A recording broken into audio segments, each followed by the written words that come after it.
Hey, I'm live, so this is kind of a stupid thing to say. I'm just gonna take it easy this stream. I think I said that like every stream, but yeah, it's been a little bit since I last streamed. I don't know when I did it, but I'm not gonna waste your time. I'm hearing myself talk. It's never a good thing. I'm just gonna, yeah. So like the title says, I'm just gonna focus on making these low poly assets, and if you're wondering why, I mean, we probably not wondering, but well, the reason is I don't know. I just want to change it up from doing music streams all the time. I'm most likely gonna continue them at some point, but yeah, I don't know. I don't know. I just want to take it easy and just I don't know. I've been getting more and more into Blender this year, like as this year's been going on. So I feel like a good little, like, I guess another project for me to work on would be to work on these, like sort of like an asset pack, like make all these low poly models and then I don't know, import them into Unity or something like that. But I just want to show you really quick before I start, and I will be listening to some random podcasts, but I just want to show you that these, yeah, you can see it on the screen. This is PureRef. This is like a little board that I've been using to, like I just literally took a bunch of images off of Google. Like I made a list on paper of the things I want in this asset pack. Now, like it doesn't have to include everything, right? Like this one, for example, this integrated chip I can show you. It is right here. So, you know, like just practice making stuff like this. Like I'm looking at oh, you can't even see it.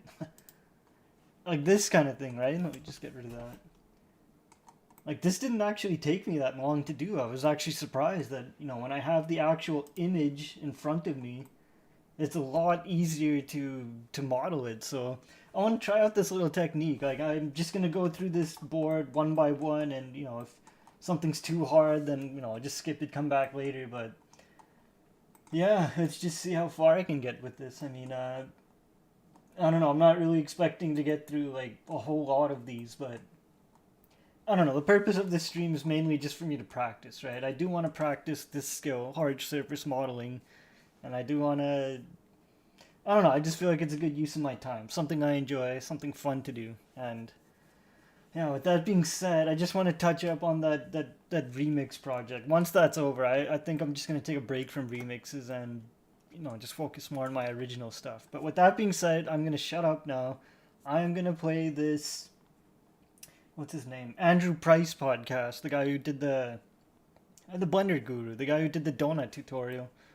I guess that's like the first way I learned how to get into all this too. But yeah, I'm just gonna listen to his podcast. He's got, well, obviously he's got a lot of experience, you know, like many of the other 3D artists out there. But I don't know. I just like listening to some of the advice he gives out, and you know, it's something different to listen to. I feel like I've been listening to too many of those spooky SCP stories, and I don't know, it gets kind of boring after a while, so I'm gonna shut up here. I'm just gonna play the podcast, and I'll leave a link to it just in case you're interested, so you can check it out yourself. But yeah, with that being said, let's get started.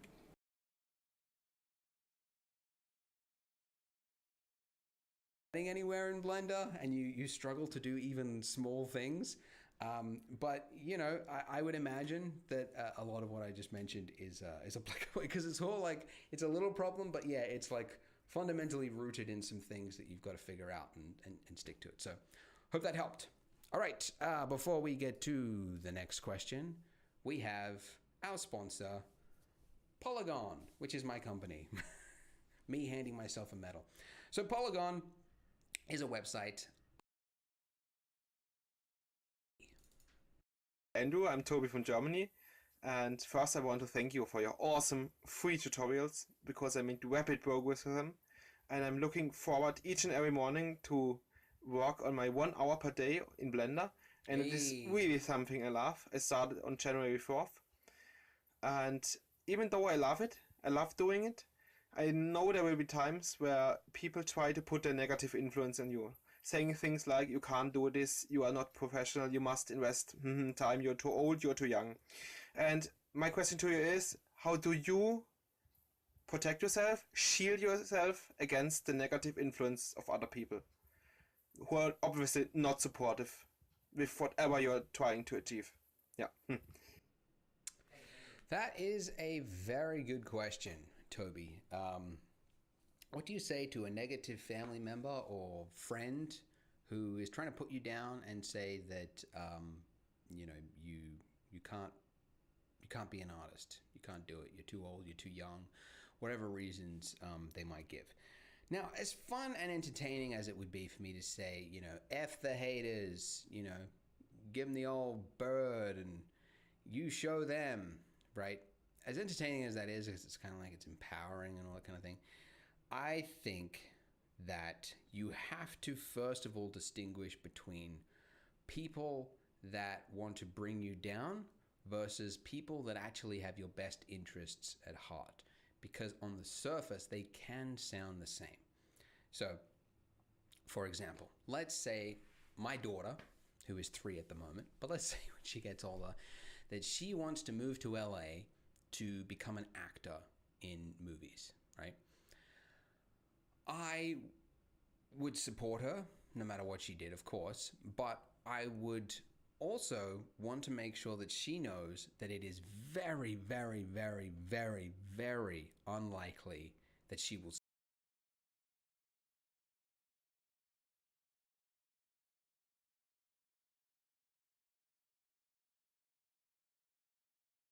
rapidly unrolling at Polygon. So Polygon, P-O-L-I at heart, because on the surface, they can sound the same. So, for example, let's say my daughter, who is 3 at the moment, but let's say when she gets older, that she wants to move to LA to become an actor in movies, right?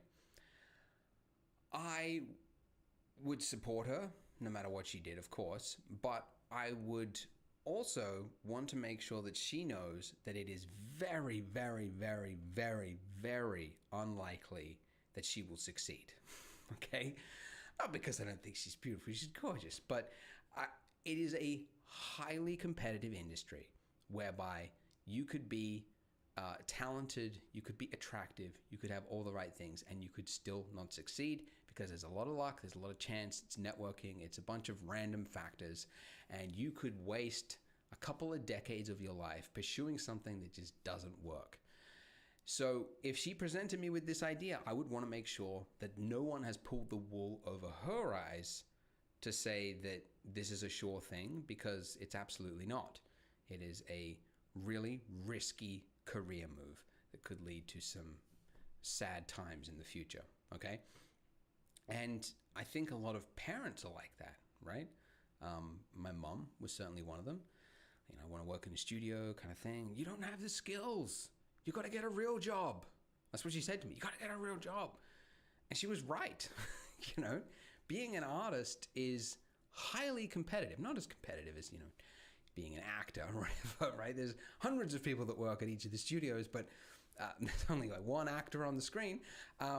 So there's more opportunities as an artist, but like you got to be good, right? So if someone said, you know, oh, you know, you shouldn't be an artist, right? I think you need to get a real job. It is possible that they see your motivation, your drive as a threat to themselves. That happens in some cases, right? If you have people around you that are just want to bring each other down and like stay at the, you know, low level of achievement in their life, and you know, just kind of, because then they've got like company, right? Misery needs company. And then they've got somebody who wants to rise up and, no, I'm going to actually get a job. I'm actually going to, you know, improve my stuff. You know, I mean, I've heard people that are addicts, they have similar groups of people that, like, if you tell them you want to get clean, it's like, why? You want to be one of them? Huh? People that just go to a normal job and just piss away their life? You know, like, so it's possible that somebody giving you this feedback as an artist, like you want to be an artist, no, get a real job. It's possible they want to bring you down. But it is also possible that they can see that you've got 3 kids, a mortgage, and your wife is working overtime to support everyone because there's no extra money coming in.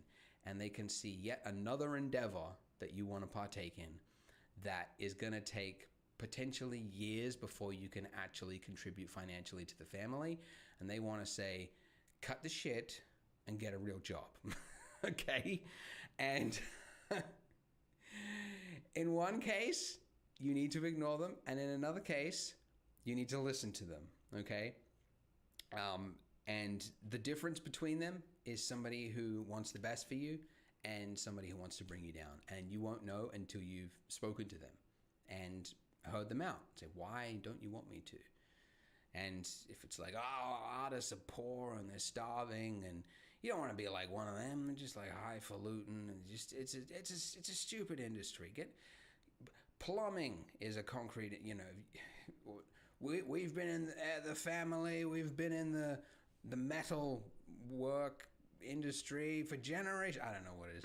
Well, that's someone who's like, yeah, they don't really have the best, there's no reason there. But if it's like, yeah, you keep chasing this dream of doing things, one thing after another. One time it's crypto, then it's, becoming a, multi-level marketing scheme. And we told you it was a multi-level marketing scheme, and you said, no, it's not. The pyramid's flat and whatever. Anyways, so you have to talk to them, hear them out before you'll actually know whether their advice is good. Because, some people really do need some tough talk in their life. They say you can be cruel.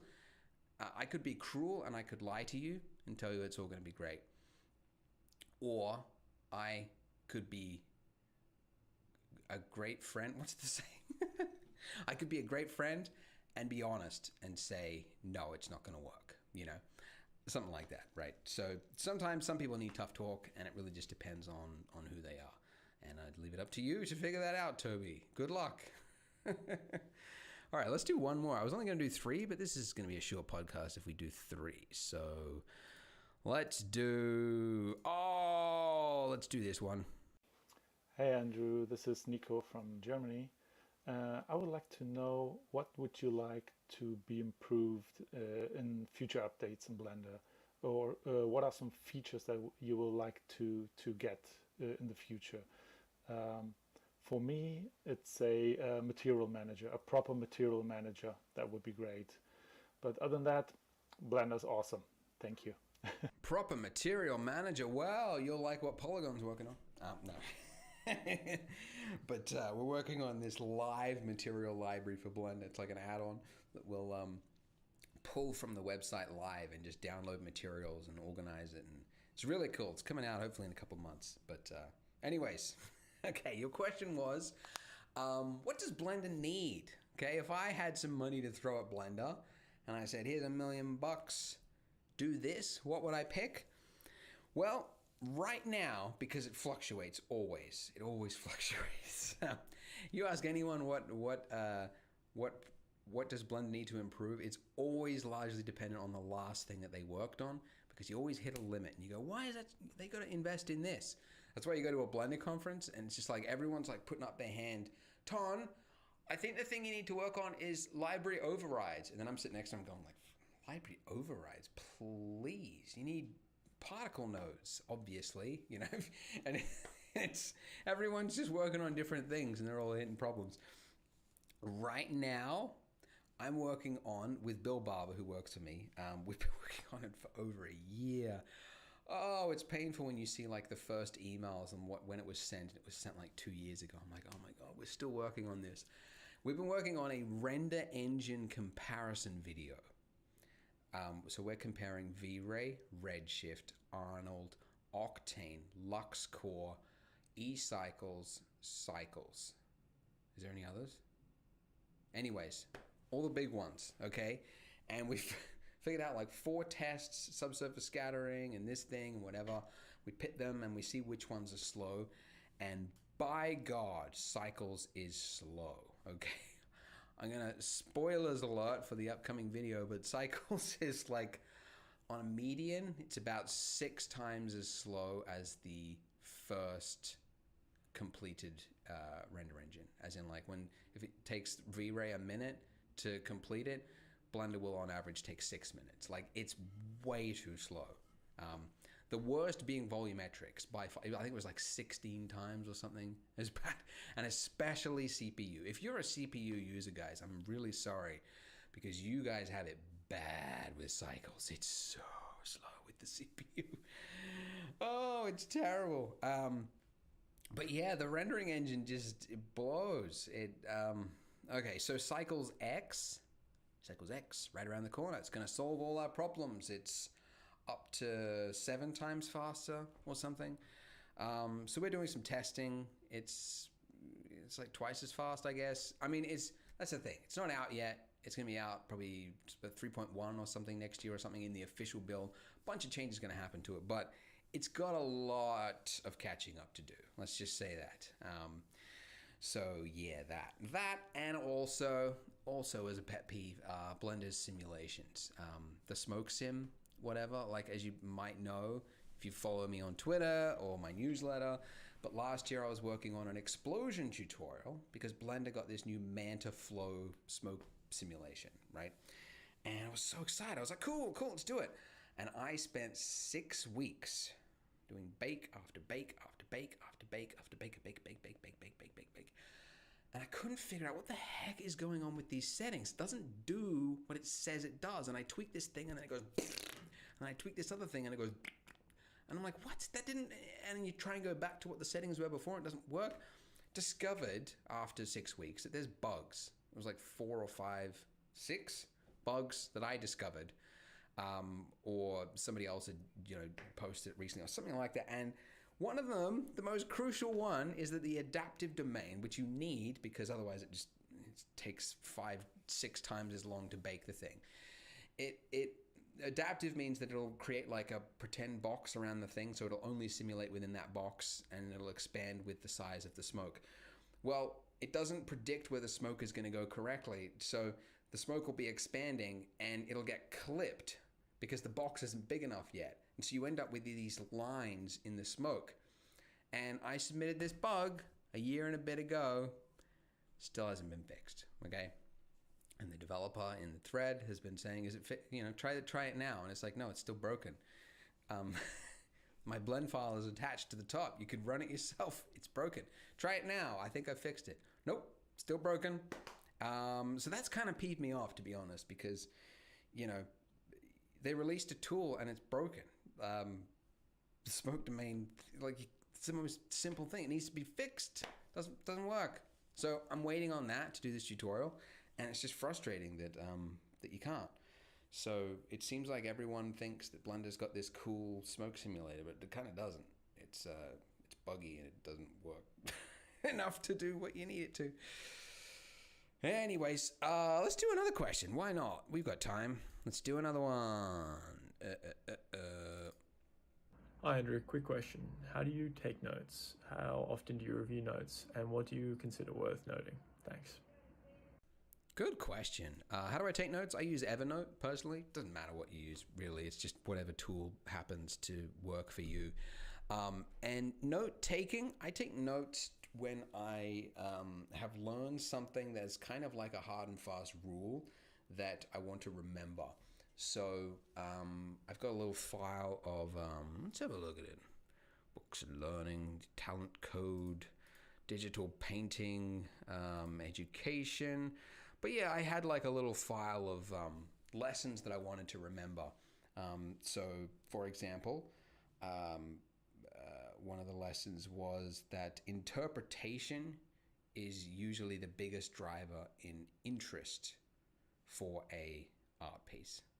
What that word salad means is if you just recreate a photo one-to-one, drawing or render, whatever it is, it's possible it's just going to look crap. It's just going to fall flat and stale. Like I was like spending so long trying to get the perspective and the lines and getting proportions right with this thing. And then I'm like, oh, this sucks. Let's bring in the reference photo. And I finally nailed it. Like it actually matched. Like it matched. The nose was where it needed to be. The cheeks were where it needed to be. The head. I got the proportions right. And it still sucked. And I was like, what the heck? And it was because it was just like, it was almost like a sterile, like mathematical drawing. It was just like, there was no like life to it. But then as like a separate exercise, I don't know how many months later, I was doing this, what are they called? Gesture drawing, where you set like timed sketches on how long you're going to spend doing something.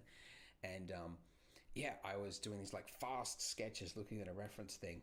And then at the end of it, like, it didn't match the reference. Like, it didn't look like the person, but the picture looked so much more interesting because the lines had this movement to it. I was not creating a one-to-one. I was interpreting it, right? My eye was seeing, you know, this smooth face, this smooth feminine face. So this line that's actually got a few lumps and whatever in the reference was now smooth. And you know, there was like this shadow, right, which has a little bit of detail in the shadow, but I just exaggerated and just made it one flat color. So I had interpreted the photo to be something else. And now that I think about it and you look at art that does well, things that are interesting, it's when the artist has infused it with interpretation. That's when it's interesting. So that's a note, for example, that I recorded as like, I got to remember that. So yeah, that's kind of what I do. I do think note-taking is underrated. I don't think enough people do it because I do it whenever I read a book. As I'm reading a book, I read a lot of nonfiction, business. I read this one on the talent code, which talks about, how to learn things better. And it's just full of such interesting things that apply to learning art, learning anything, trying to get good at any hobby, the talent code. And so yeah, I was just taking notes, just writing it down in Evernote. I have my Kindle and then I pick up my phone and I type it out, or iPad or whatever it is. And that's kind of what I do. I hope that's what you were after there. Mark, I think you're Aussie too, right? What's your accent? Quick question. How do you take notes? Yeah, you sound Aussie. That'll work. But anyways, if you've got a question, blenderguru.com/podcast question. Must be a video. You take out your phone, selfie mode. Hey, Andrew, I'm so-and-so from this country. Here's my question. Keep it under 30 seconds if you can, or a minute. And if it's interesting, I'll answer it on the pod. And that's it. And we're going to have some more guests coming up for future podcast episode. I do like the guest episodes because, you don't just get to hear me rambling about the same old stuff. It's other people, and it's fun. So look forward to those coming up, and subscribe to us on all the places you listen to your podcast: Spotify, Apple, iTunes, Google Podcasts, all the good places. And again, our sponsor, Polygon, POLIIGON.com.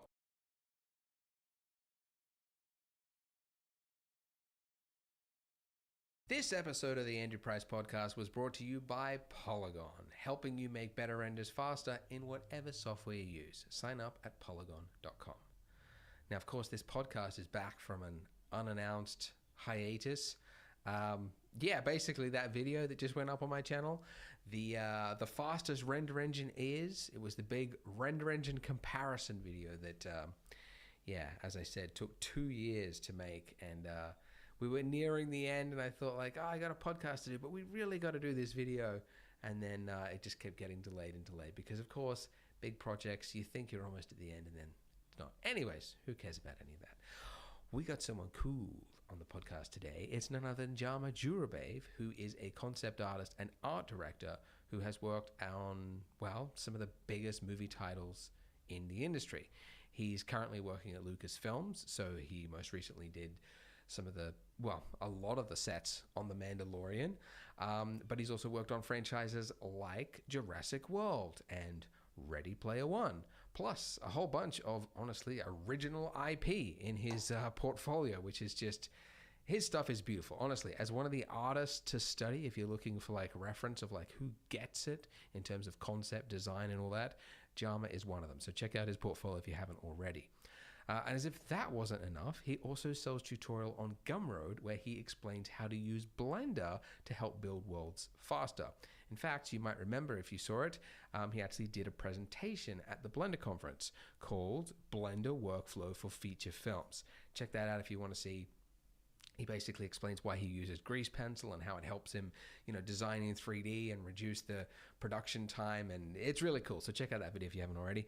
But yeah, he's got like tutorial courses on there. He's like one of the top artists in the industry, and he's selling his like workflows for like $30 each. It's a steal, I tell you, a steal. He also sells and develops Blender add-ons, which he creates purely because he wants to use them himself so that he can design stuff as well. So that's on his Gumroad. And as if that wasn't enough, he's also created a company called Big Medium Small, which sells packs of honestly some of the highest resolution, high quality fantasy models for concept art. And they look just like amazing up close, far away. They're just beautiful. So yeah, he's an artist who can do many things. He's really good at this, that, and business. So we talk about all of that stuff. We discuss, among many things, like how he went from Tajikistan, which is where he was born, to working on some of the biggest movies, what to study if you want to be a concept artist, effective practice, creating better designs, whether AI will replace our jobs. We talk about the NVIDIA Canvas tool that uses AI and everything and what that means for concept art, why Russians are so innovative in art, and much, much more. As always, the best stuff is usually towards the end. That's usually how conversations go. But I'm sure you will enjoy it. So without further ado, let's get into the interview with Jama Jurabayev.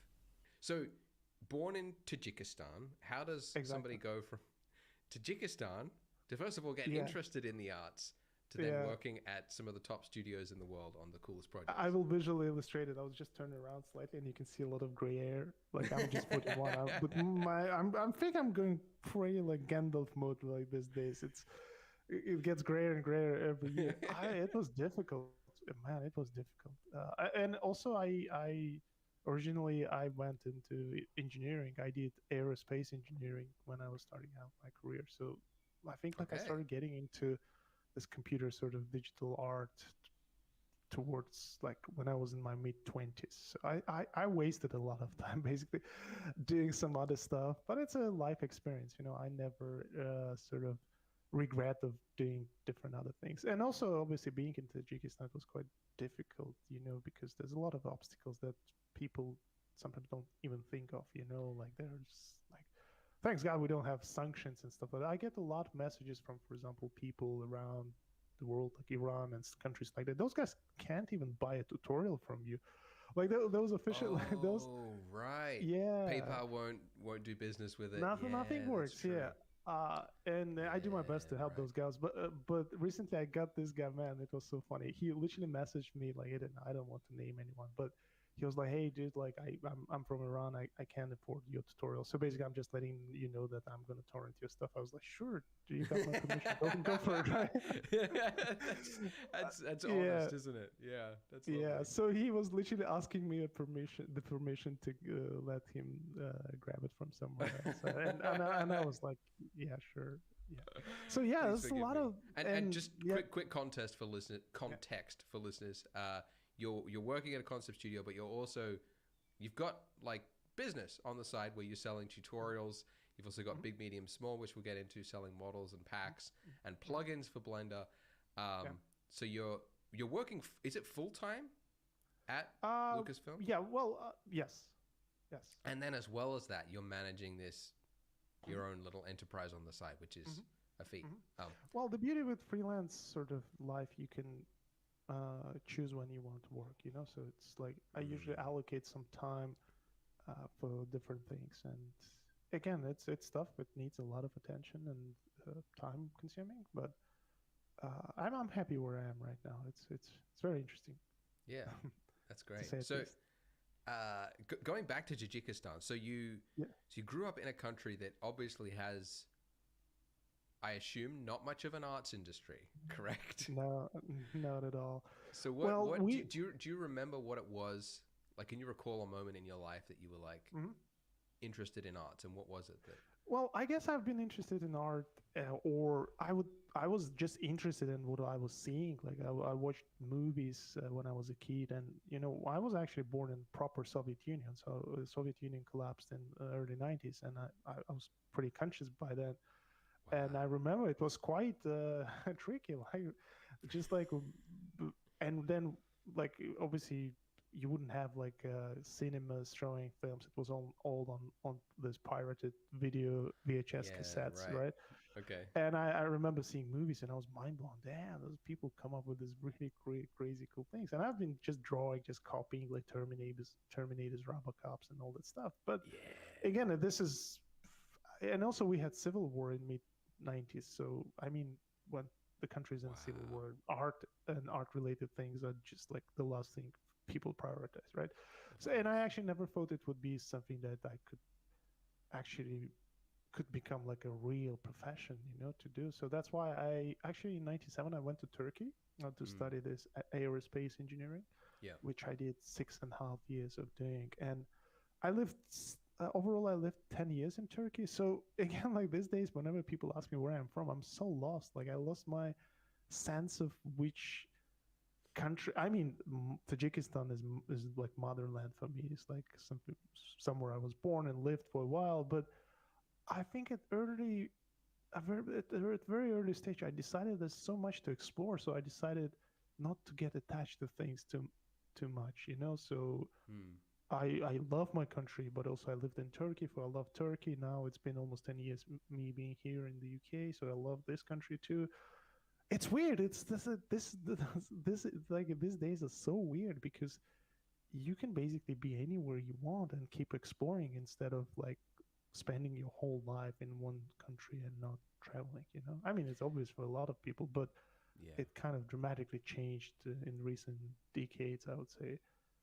Decades. So Yeah, I think it's we're just seeing this the start of it, right? Like developing nations, the kids. We're seeing people that have grown up on the internet, people in India, etc., and they've had access to education on YouTube, and now they've got crypto that they could get paid in. There's all these new things that are sort of on the cusp that I think is it's huge. It's huge for the developing world, and it is. And standards again, of like with living. with teaching aspect of it, when I was trying to get into industry, again, only because of internet I was able to do anything. Because in those countries, you don't have many people interested in that. Obviously, no institutions teaching it. So Yeah. the only way to learn this was by just learning someone else's tutorials online, and it's great. I mean, I don't mind. I do understand that some people literally cannot afford, even for $10, they cannot afford your tutorial. And numerous occasions, people will just get in touch and say, "Hey, I'm a student. I can't afford. I'll just send them a link. So feel free to Yeah. use it." Nice. And it's By amazing the that way, we you're have going to get a some. lot more of that after this interview. People didn't realize that Probably. was an option. So I don't mind. Listen, and the problem is like, I think like it's weird. Like I'll share like a very weird experience. I see sometimes online people going like, back in the days, people used to complain, oh, there are not many tutorials out there. But these days, a couple of times I saw people say, oh, there's just too many of them, right? Yes, it's the It's like, opposite problem. Now we got yeah, to it's filter. Yeah. which is true. But then again, I especially making tutorials, I think making tutorials is the most stressful thing for me personally, because when I work on client work, it's either you nail it or you fail. Like it's just very straightforward. But with tutorials, it's almost like you're making a movie. People expect a masterpiece from you in Yes. tutorial, right? And it's great. Creates again. I got used to this pressure, but I think like early days of my sort of tutorial making process, I realized I do this for people who really need this knowledge. Some people will go, I knew this. Why do I need to pay for this? Like, why are you selling this? Well, I do this for people who don't know it and they want to learn it. And I can see that in myself, right? Like if I see a tutorial which is on Gumroad for like $30 and I really need that knowledge, I will just go and buy it because I know that person spent some time coming up with the tutorial. The tutorial doesn't need to be perfect, like it's not like No, that's right. it just needs to give, it gives me like some sort of an understanding and stuff like that. So I Yeah. think like having this affordable platform for tutorials and assets and materials, textures is fantastic. And also on top of that, I truly believe that this is a great way to actually let users to monetize whatever they know or they want to share, because we're so used to have these big companies which I totally don't mind either, right? But for example, let's say you're using a software which is owned by a big company, you're basically paying directly to them, but then you have this just really smart people who coming up with all these add-ons and crazy things, and then giving them, basically supporting them directly drives them to create new things, and it's almost like a snowballing effect, and they keep coming with the better and better things and stuff like that. So, Yeah, absolutely. Yeah, and I think, by the way, going back to that, you mentioned about, $30 for a tutorial. Like that is such. I don't think people, especially the younger people, realize how much of a steal that is. To like going from like universities, which is like minimum, it's like to graduate. What is it, 90, 100 something $1,000? To like you can actually get top people working in the industry going, this is a full workflow for the price of a meal is insane. It's really it's that's true. it's never been a better time to be an artist. That's right true. now. Same goes with add-ons, like especially, man, you get so much backlash for like, Blender is a free software, but you buying an add-on where a professional who knows his work spent like a year making, and then you get all free updates for free just for $30, and then people still complain. You go like, oh my god, you gotta not listen to those people though. Those people. Oh man, I got this advice from you. Yes, I usually never get into this sort of conversations. You either, like, if you don't want to pay, you just don't buy it. You go and pirate it. There's no way. Like I don't want to spend my time getting in arguments with this sort of comments. But overall, of course, Blender community is fantastic. There's a lot of like really good stuff going on, and which is super awesome. Yeah, definitely. Cool. Going back, so I do want to kind of understand how does somebody study, like, so you studied aero engineering in Tajikistan? No, it was in Turkey. It was in Turkey. Okay, so you studied aero engineering, and then at some aerospace, point, aerospace, okay. And then at some point realized that was not aerospace makes it sound a little bit cooler, isn't it? But it was literally like it was a cool thing. It was a rocket science. But I was a terrible student. I was horrible. Like I barely graduated, so it's not like it. But it looks cool in your CV, Like that's right. Wow. And the art directors must be like, oh, that's going to add, more substance to his designs. A good player. I'm not sure about that. So basically, during my last year, I was such a terrible student, so I couldn't finish on time. I had one course that I failed at, so I had to sort of take an extra term to do that. But like the way this university worked, I'm pretty sure a lot of universities work that way. When you prolong your sort of academic years, you have to pay extra, like it's almost doubles every year. So like because I had one class that I failed, my fee for that term like doubled. I couldn't afford it. And I was like, damn, I was like, I gotta go and work somewhere. So I was asking around, and a friend of mine like, hey, like a friend of mine opens this internet cafe like in this somewhere nearby. Would you like to be like an admin there? So just like looking at the computers and like doing all the installation part. I was like, yeah, of course I would. So I was there. I was there like for 3 or 4 months. Obviously, for 2 months you just play Counter-Strike, which is fun. But then I just got tired, right? I was like, damn, this is not fun. So I started learning Flash. I think Flash was my first, because I loved like the way Flash was. Okay. It was used in. What year was this? What was that? It was 2004, early 2004. Yep. So, and the Flash websites and all the animated sort of like really cool websites, it was a thing back in the days. Stick Def, yep. Yeah. All those, oh man, that was amazing, isn't it? Yeah. I was watching playing the with that. same videos in 2004. I was grade 11 in school, and everyone was just picking up Flash and going like, I'm gonna make a stick animation. And it was just back those days, exactly. So I was playing with that, and parallel to that, I was playing with Photoshop. And just one day, I don't know, like I was just looking for I bumped into this digital art. Someone was like just drawing. Like I saw a picture, it was looking like fantastic, but I didn't quite get how they made it. So I started digging deeper, and then obviously I was like, okay, they draw, right? And then I was doing that with my mouse, right, for a while, doing like a sunset, very airbrushy, very soft.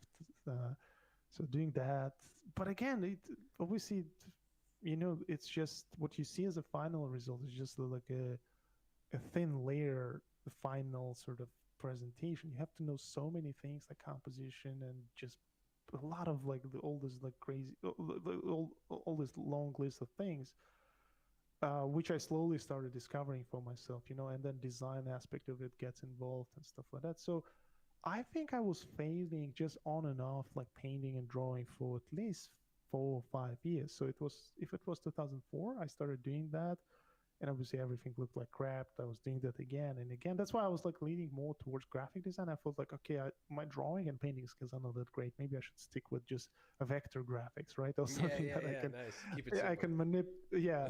So I was doing that. So I started doing graphic design. Obviously, I couldn't pursue my career in the aerospace engineering just because I had terrible grades. So I wasn't like most terrible, but still it wasn't amazing. Nobody would hire me.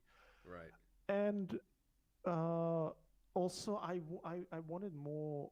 Like the reason why I got into it, I love military sort of aircrafts and stuff like that. So I knew as a non-citizen I wouldn't be able to do that either. So I went back home and then I joined the graphic studio for like $200 a month. So I was again, it's literally like for my first years in the industry, I would just work for food, right? Like they will just throw in some spare money so I can just sustain my living. And I was constantly practicing. It was like all looking terrible, terrible. I was like, at some point I hit the wall. I was like, I have no talent. I don't think this is going anywhere, you know? Okay, yeah. Because there's so many things, again, like I mentioned, it's not only skill of drawing, but then there is also design aspect of it, storytelling. Again, like being a concept artist is quite It's a lot. quite a deep, you know, profession. So yeah, and slow, I think like in end of 2008, I did like a couple of paintings and I was like, this actually looked pretty good, right? Nice. And this nice. is, yeah. So and this is I about think, 4 years since you started using Flash. yes, 4 years yes, in, starting to look good. yes, That's good. exactly. But again, what I say good probably looks terrible. But back then, comparing to what I was doing before, it was actually, oh yeah, it's getting somewhere. So Coming along, I think it mid 2009, and this is where like you can just find me on DeviantArt or somewhere else. I started posting my first stuff, and people were like, "Hey, dude, this is cool. You're talented, right?" For the first time in my life, people beyond my family like started telling me that I am talented, you know? And I was like Right. so motivated. And that's why I think like being in community is very important, you know, like yes, occasionally you get people who tell you the truth that you suck and you have to study another 10 years, which turn out to be true. But a lot of times you need this motivation that people are lacking, you know, especially from countries like mine, because just the whole society, it's quite different, you know. Nobody really supports it, and when you're doing something that nobody is doing, it's challenging because you doubt yourself when people tell you, hey, when are you going to get a serious job? What is this, right? Like, do you think by That's right. doing the scribbles you're gonna get somewhere? Of course, I was lucky that my family was very supportive. Like my mom, my dad, and my brother, they were always like, "Hey, you got to do this and stuff like that." So that kept me Very going, important. and Yeah. very important. And on top of that, obviously, the support that I got from community really drove me further. And I just kept doing it. And it's almost like exponentially from there. You get the motivation, you start spending more time. You spend more time, you get better, you get more motivation from people. It's true. So yeah, and then I started just doing my own projects. And I think this is the very important step to do for a lot of people who want to break out, but also don't have like opportunity to physically do this. I wasn't able to go and visit like events or anything like that. I was just doing this in my bedroom, right? So I was just participating in online sort of contests and challenges, and slowly I actually had a good portfolio. And then someone who knew me, who was working on the project, was like, "Hey, you gotta hire this guy." And then I got my first offer from English company here in London, and that's how I ended up being here. So so slowly, they then sponsored your visa to come to London. yeah. So first they got me on a temporary gig here, but they just saw how crazy I am, how much I work. I think they, you know, first time I came to London, I haven't seen anything. I knew this is my chance, and I was just working my ass off. Like, I think I was the only guy who was taking this cab service they had for people who stay after 11 p.m. every day, because I was just staying there till 1 a.m. and I was just going out. But also, it's not that I just liked it. Where was this? What company? You said English company? It was it was MPC, moving picture company. So, oh right, I thought you meant like a English learning company or something.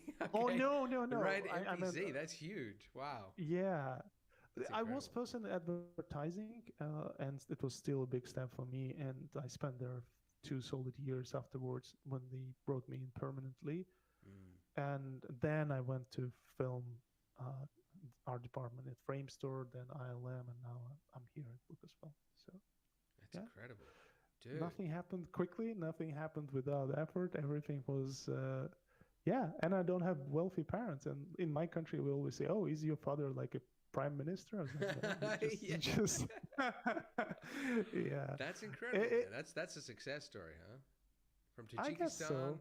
raised I in a guess so. Soviet country, going through a Yeah, civil war, picking up Photoshop, Flash, just dabbling in it, and then yeah. you post your stuff on DeviantArt, participate in contests, Hmm. and then eventually someone says, "Yeah, hire this guy," and Yeah, then just and it all. through insane work ethic, they noticed you staying up 11 p.m. every day.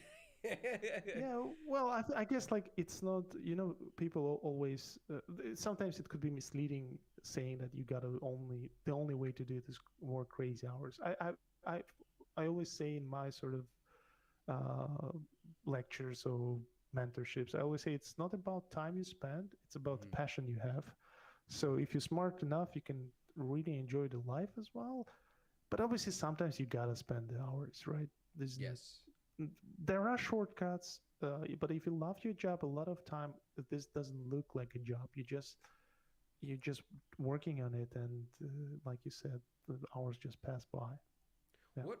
Because I think everyone's experienced times where they've invested a lot of time into learning because they know that practice, you got Mhm. to do practice, you got to put in the hours, as everyone says. But Mhm. then looking back, they can look through sometimes weeks, if not months of work, Mhm. and not see improvement. Mhm. Um, so that leads me to believe that uh, yes, time is important, but it's Mhm. clearly not the only thing that matters. So Mhm. what do you think? Like, what would be a successful practice session in your eyes? Like, Mhm. if you're Mhm. trying to improve, what Mhm. what advice would you give to somebody? Well, I would say doing that engineering helped me a lot to dissect that problem a little bit better. Because again, just as you said, repetitive sort of effort definitely brings you somewhere. Mm-hmm. But also you need to know which actually which muscle you got to concentrate on, like if we could say that, right? Because every like task, every skill, every sort of experience you're doing, it develops certain things, and you got to have a right plan. So you Mm-hmm. could be doing an exercise which completely doesn't develop that creative or like drawing skill that you're trying to concentrate on. Mm-hmm. I mean, let's say for example you're trying to learn how to draw, but drawing as a thing is a very ambiguous sort of uh, uh, It's vague. Yeah. skill. Yeah. There are a lot of things you can draw and how you draw it.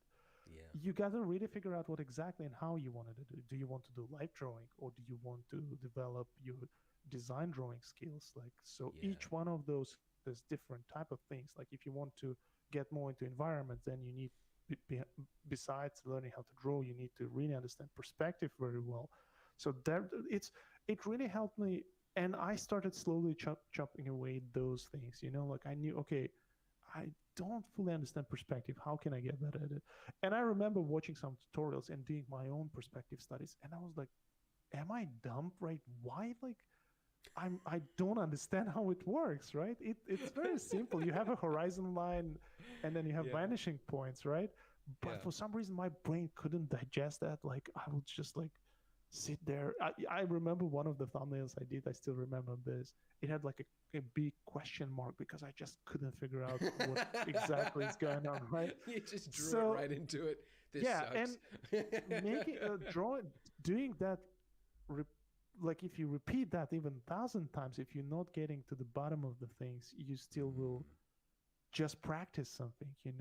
Well, that's why having a plan and trying to understand what is actually wrong will allow you to pick up that specific muscle that you're trying to train. And it's almost like if you go to gym, you can do all of the machines there, right, for 10 years. You will develop something probably, but Yes. having Yes. a plan and specifically going for something, especially if it's professionally going to help you, Again, if you're doing this as a hobby, I wouldn't even stress it out. Do whatever you want, just enjoy it. But if you Yeah. want to do it professionally, that muscle or that skill needs to be sharpened accordingly.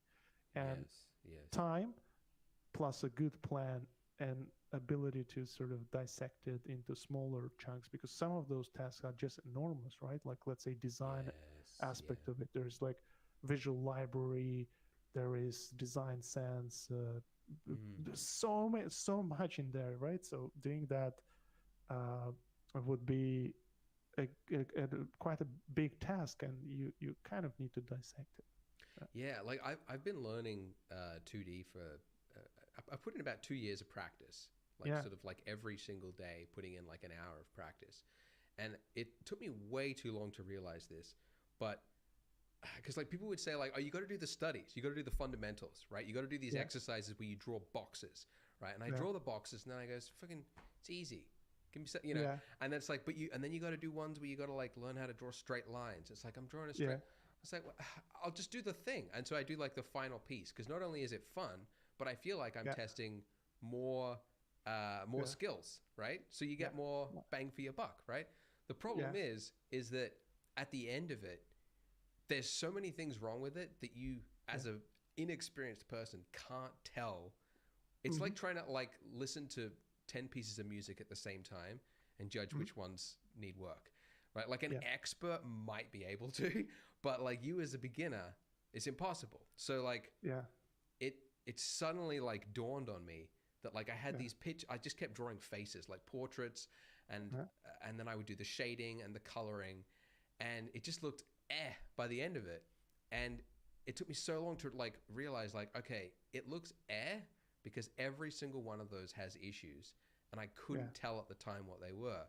So Yeah. the proportions were wrong, and I couldn't tell the Yeah. proportions were wrong because it was buried under all this shading with Yeah. highlights and Yeah. little Yeah. glowy bits. You gotta simplify that. I would say you're getting better, definitely. I keep seeing your stuff on Twitter, on Facebook. Yeah, you definitely. Thanks, uh, appreciate it. And if you just keep doing that, you will definitely get it. So, but also you gotta ask yourself why you're doing this. Not in your case, but let's say in my case, if I want to draw faces, I'm not a portrait painter or drawer, right? Like if I do faces, I do them as a part of my design task. So my task was always not only to be able to draw and paint something, but also to be able to come up with new things. For example, that's why like for a concept designer, it's more crucial actually to understand what your face is made from, right? Like the jaw, the nose, and all the bones and stuff like that. Because then you can start playing with the proportions. And when someone doesn't know that, you can tell it because they don't know how to distort the proportions. Like for example, if you look at the caricature artists, they actually know very well how to draw. They do. That's the reason why they can distort the proportions, and it still doesn't seem off. Like that's the thing. Like you probably had the struggle when even placing the eyes, you draw them and like you go, man, one of them doesn't like align with the other one, but you don't know exactly where it needs to. So it's that's the obviously drawing has this is why it's and guys, you should be totally okay with that statement. This is why a lot of people prefer 3D, because when you're drawing, you have to imagine the forms in your head and project them on the paper. And that's a very quite challenging task, especially the more complex the shape is, the more crazy perspective is, it's getting more and more complicated. So you put it in 3D, it's all sets for you. So I'm not saying 3D is easier than 2D. It's just two different components.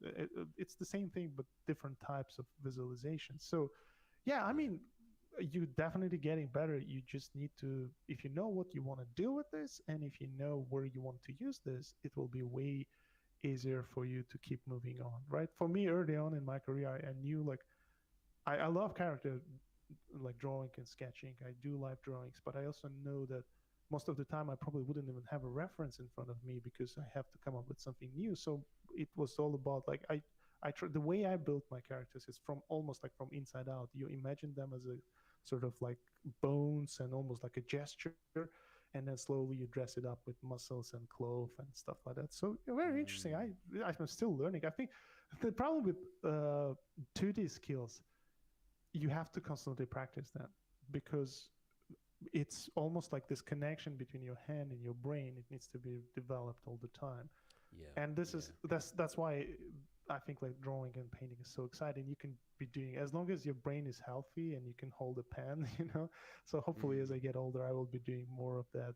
I actually, when we moved into this new place, I bought an easel, which is downstairs. So I started doing charcoal drawings as well. So Oh, really? Oh, that's cool. Yeah. Nice. No, Messy, it's great. right? It is messy. The little dust gets everywhere. Everything's like it's black. It's like, it's relaxing. We actually used to do a lot of live drawing here. When I just came to London 10 years ago, we had a group of, we're still friends, but everyone got married, got kids. So, and now COVID, we don't see each other that much. But we used to go to live drawing every week, and it was fantastic. Just like going there, experiencing and drawing stuff. It's so relaxing, just breaking from this. Yeah, I've been to a couple of those live drawing places. Went to one in Brisbane where I am, and it's actually really interesting, like just seeing how every person tackles it. I actually think that's I do miss that with learning from home, learning online. Is you don't get to do that thing where at the end of the tutorial you walk around and look at everybody else's work. You know what I mean? And then like the one who's doing really good, just go like, "Hey man, I need help." Like, can you give me some tips? That's one big advantage to in-person things. But and usually when you go, like you mentioned, if you go to live drawing, there's always a person who sort of oversees the place and gives you like some tips. Sometimes you get the guy, sometimes you don't. But we had this guy, and he was very good. He would give you like really good. But there was one occasion where he was like, "What?" Like, so I was sitting there, but sometimes, because like usually you have a live model, and then you have people around the model, just so everyone has a different angle at the pose. From where I was looking, it was very flat. So just like the twist of the pose, it was just like very uninteresting. But because I approached this as a concept artist, so I actually drew the same guy, but from a different angle. So he came by. Yeah, because I could see the pose, and I was just like, okay, this is what the pose is there. So I drew, obviously, like having a model in front of you, it gives you a lot of information already, right? And because like the way I build stuff from inside out helps a lot. And then he came by and he was like, "Okay, what are we looking at?" Like, I was like, "Yeah, I just did this." He was like, "What?" Like, he was really, it's. But again, saying that it doesn't mean like the way I do it is better than what other people do. You just need to really understand what you're doing this for. Like, for example, when I teach like drawing and painting in my mentorships. I always say there's almost two parts to this. One is observational skill, when you actually develop your eye measurement, right? Like, when you have live drawing and you have people like measuring with the pen, right? It's cool because you kind of sort of, and at some point you stop doing that because your eye measurement is so good. So whatever you see, you can sort of do the projection of that on the paper. But also another one, which I personally have to balance it with, is where I have to do this without any reference. Like, for example, I'm working on this image where I have soldiers running. Like, I can't just find reference for every one of those guys, right? I have to be able to construct it from inside out. And that's what like a lot of comic books artists do, because even if they have a reference, often they just exaggerate it so much. And the only way to do that would be really understanding what bones connects to each other, how they connect, and how the sort of proportions flow into each other, what shapes you have in your body. You have a cube, you have a cylinder, you have a sphere here, and stuff like that. So, and if you go and like, no, I don't want to do concept art, I'm just doing this for illustration purpose or like portrait drawing, you probably don't need that either. But it's just both of those worlds, they fascinate me. So I'm just trying to do both of them, and it in the end helps me to progress. But with live drawing, it's a never-ending experience. So I think both of me, you and I, even if you get at the point where you feel like, I'm doing great, you will still have so much to learn, because the human body is so complex, and it's just fascinating what you can do with that. Yeah, it is interesting. Like when you start, you sort of imagine that like at some point I'll get it and I will have learned it and I can check that box. But you realize that like even the masters have never checked the box yet. They're always learning. There's always somebody better than you, and people you can learn from, which I think is kind of the point. It's the journey. Yeah, true. And then the wait. next step would be, if I could add on top of that, Yeah, the next sorry. step would be actually how you can push it a bit further, because you just don't want to do a drawing. You want to make something that looks slightly like not surreal, but that's why you have an impressionist painter, right? Like when you look at something, if you look at the history of sort of image making, you would have like this painters who would copy directly what they see in front, and at some point it became too boring. So people started creating these images where you almost see how strokes move, right? So same with live drawing. Well, like the task is not only to copy what's in front of you, but to give it almost like this movement in the stroke. It's really To fun. interpret And it. Yeah, that's right. Exactly. exactly, to simplify it. So, and it's weird. Like the first time experience I had with this, like when I was a graphic designer, I had to trace a hand, right? Like just like tracing a hand. It sounds very simple. You put your hand in with the pen, you trace it. But try doing that. It's awful. It looks like sausages, right? Because it's just a contour, right? Yeah. But what makes the hand is just how gestural it is, and the gesture is not translated in just a contour. Anyway, I'm getting too much in depth, but No, what I'm trying to say, it's a never-ending process. And yeah. that's probably what makes it fun, right? Yes, yeah, and going back to when we were talking about like understanding, like interpreting the face, getting the anatomy. Something that I noticed is with all the different skills that make up 2D, right? You've got perspective, you've got gesture, you've got shading, you've got all the list of things. You can build in kind of a feedback loop, right? As in, like, if you're trying to learn proportions, if you just put an image next to you and then you try drawing it, at the end of it, you can put it over the top, and all the lines that are out, you go, I made mistakes here, here, here, and here. And then you try it again, and you do it again. And that feedback loop helps you, when you make a mistake, realize it and improve it. But the one thing that I find I cannot get a feedback loop for is design. So say like, I think I mentioned it to Ben Morrow on that podcast. Like I was making these houses. I was trying to make like an interesting looking house. I was doing it in Blender. So I just like made these houses with like a kind of a peak top like this, and kind of exaggerated the balconies going out. And then I made another one, and I did this kind of thing. And then at the end of it, I couldn't figure, like, how can you build that feedback loop for good design? How do you know when something has good, how can you learn good design? Yeah. Well, it's again another broad subject, but I would say the reason why it gets quite tricky, like again, I will pick up what you just explained, right? Like for example, you do like a gesture drawing, then you start shading, and then you start like finalizing your image, and then you come up with the result. You go, something is wrong, but I don't know, like design of it is not good, right?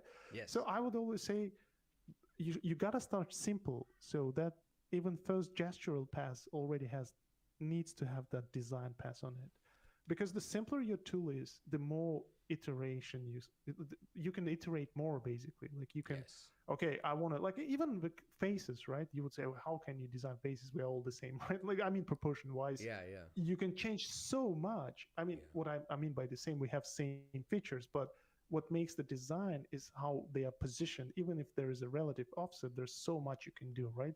Like let's say you gesture something more squarish, you got a character that has a squarish profile, you make an oval, it becomes, so those simple things, like simple gestural things, they basically should define your design. And that's why it becomes very difficult to change those as once you start adding on top. When you have all the shading sorted out, it's almost, you don't have luxury to change the proportions because you have so much.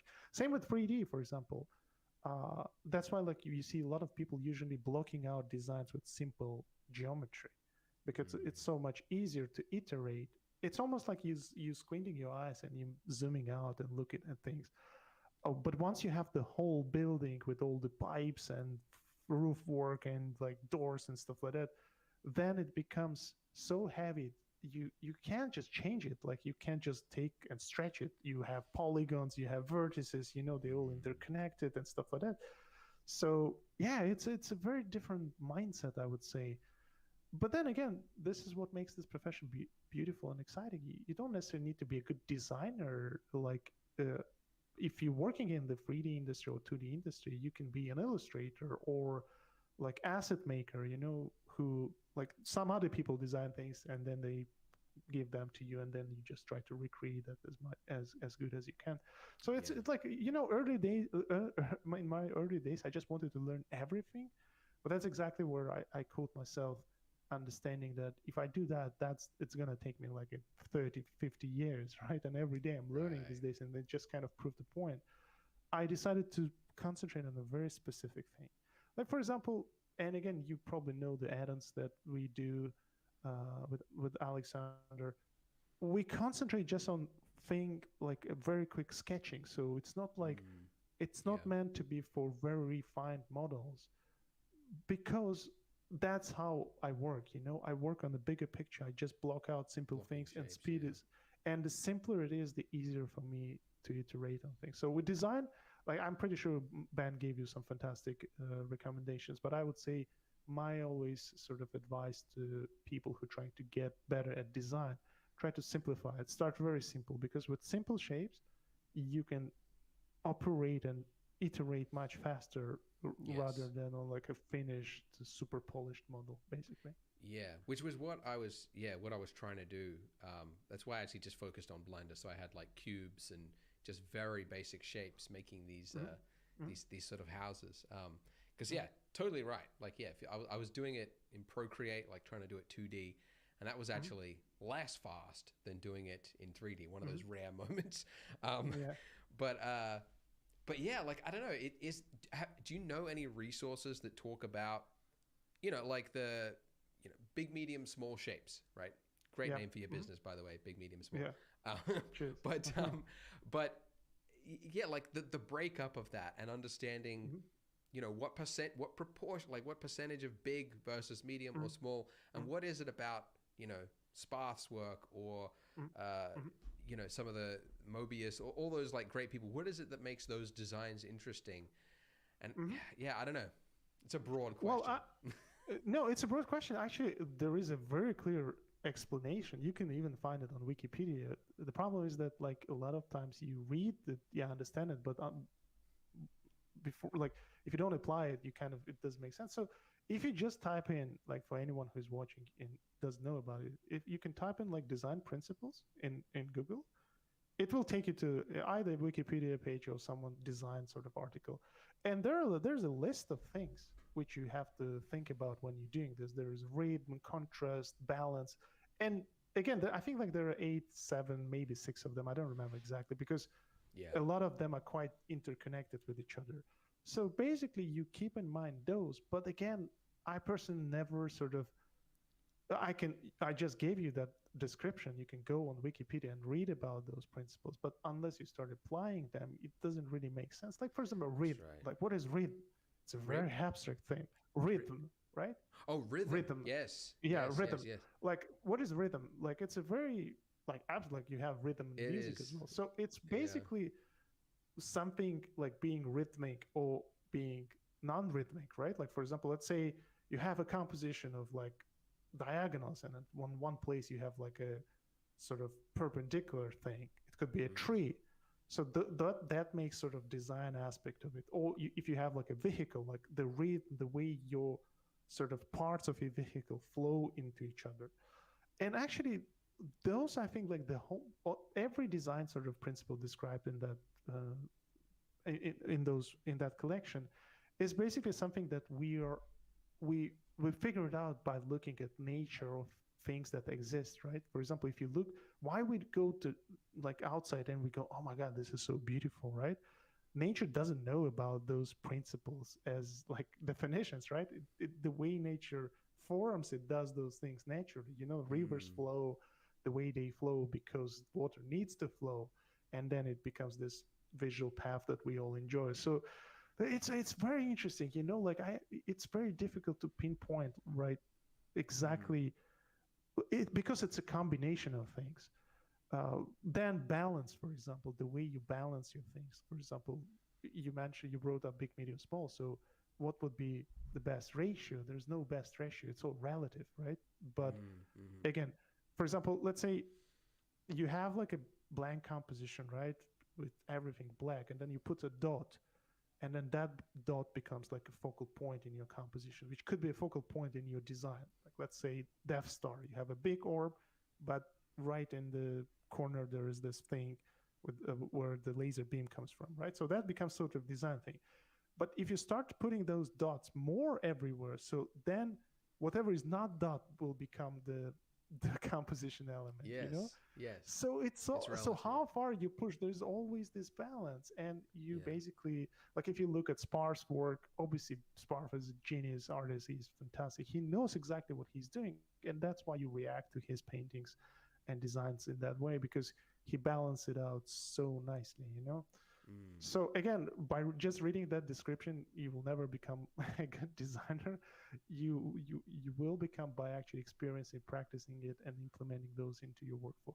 Same with cinematography. Like I often get asked, like, how you look like your frames look so cinematic, you know, like regardless if I do 2D or 3D, it's not about lensing or camera effects or chromatic aberration or like color grading, which I thought back in the days. I was looking at movies, they look like movies, and then you look at the sort of what you make, it looks like a like even difference between like shows and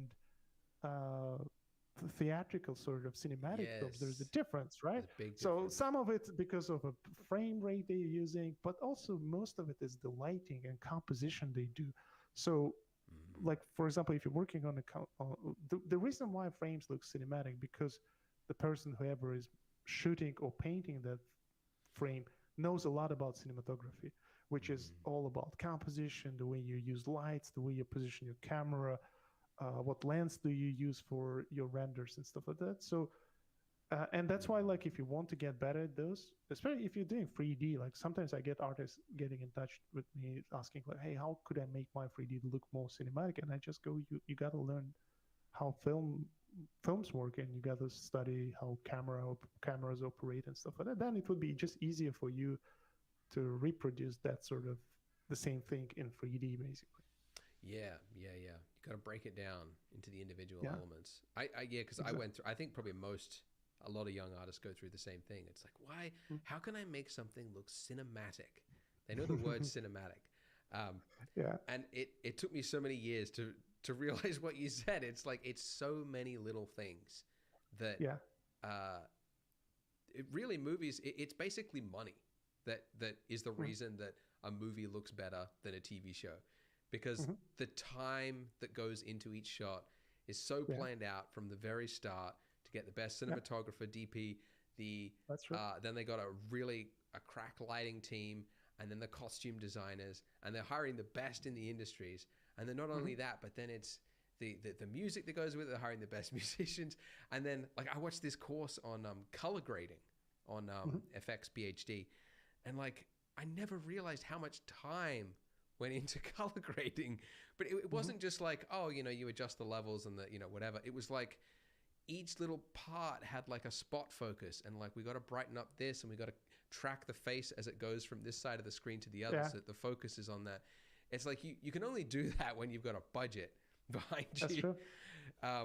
But anyway, that's true. But again, you just like confirm what I was saying. What they are trying to do with color grading is control the composition, right? So we darken this area, so your focal point shifts towards here and there. We add saturation a little bit here, so there is a contrast. So basically, they all following these design rules that you can literally find on Wikipedia. But the reason why they're doing that, because they know exactly what they're doing, and that means they're like professionals. Like for example, probably the most, I wouldn't say most professional, otherwise they will fire me, but one of the greatest directors I worked with was Ridley Scott, and he knows composition so well. Like if you watch his movies, like you can argue like about the sort of philosophical part of the latest movie he did with Prometheus and Covenant, but visually they look brilliant, right? Like every frame, like Prometheus was fantastic, Covenant as well. So, and Ridley Scott knows how to compose his pictures. He just knows. Like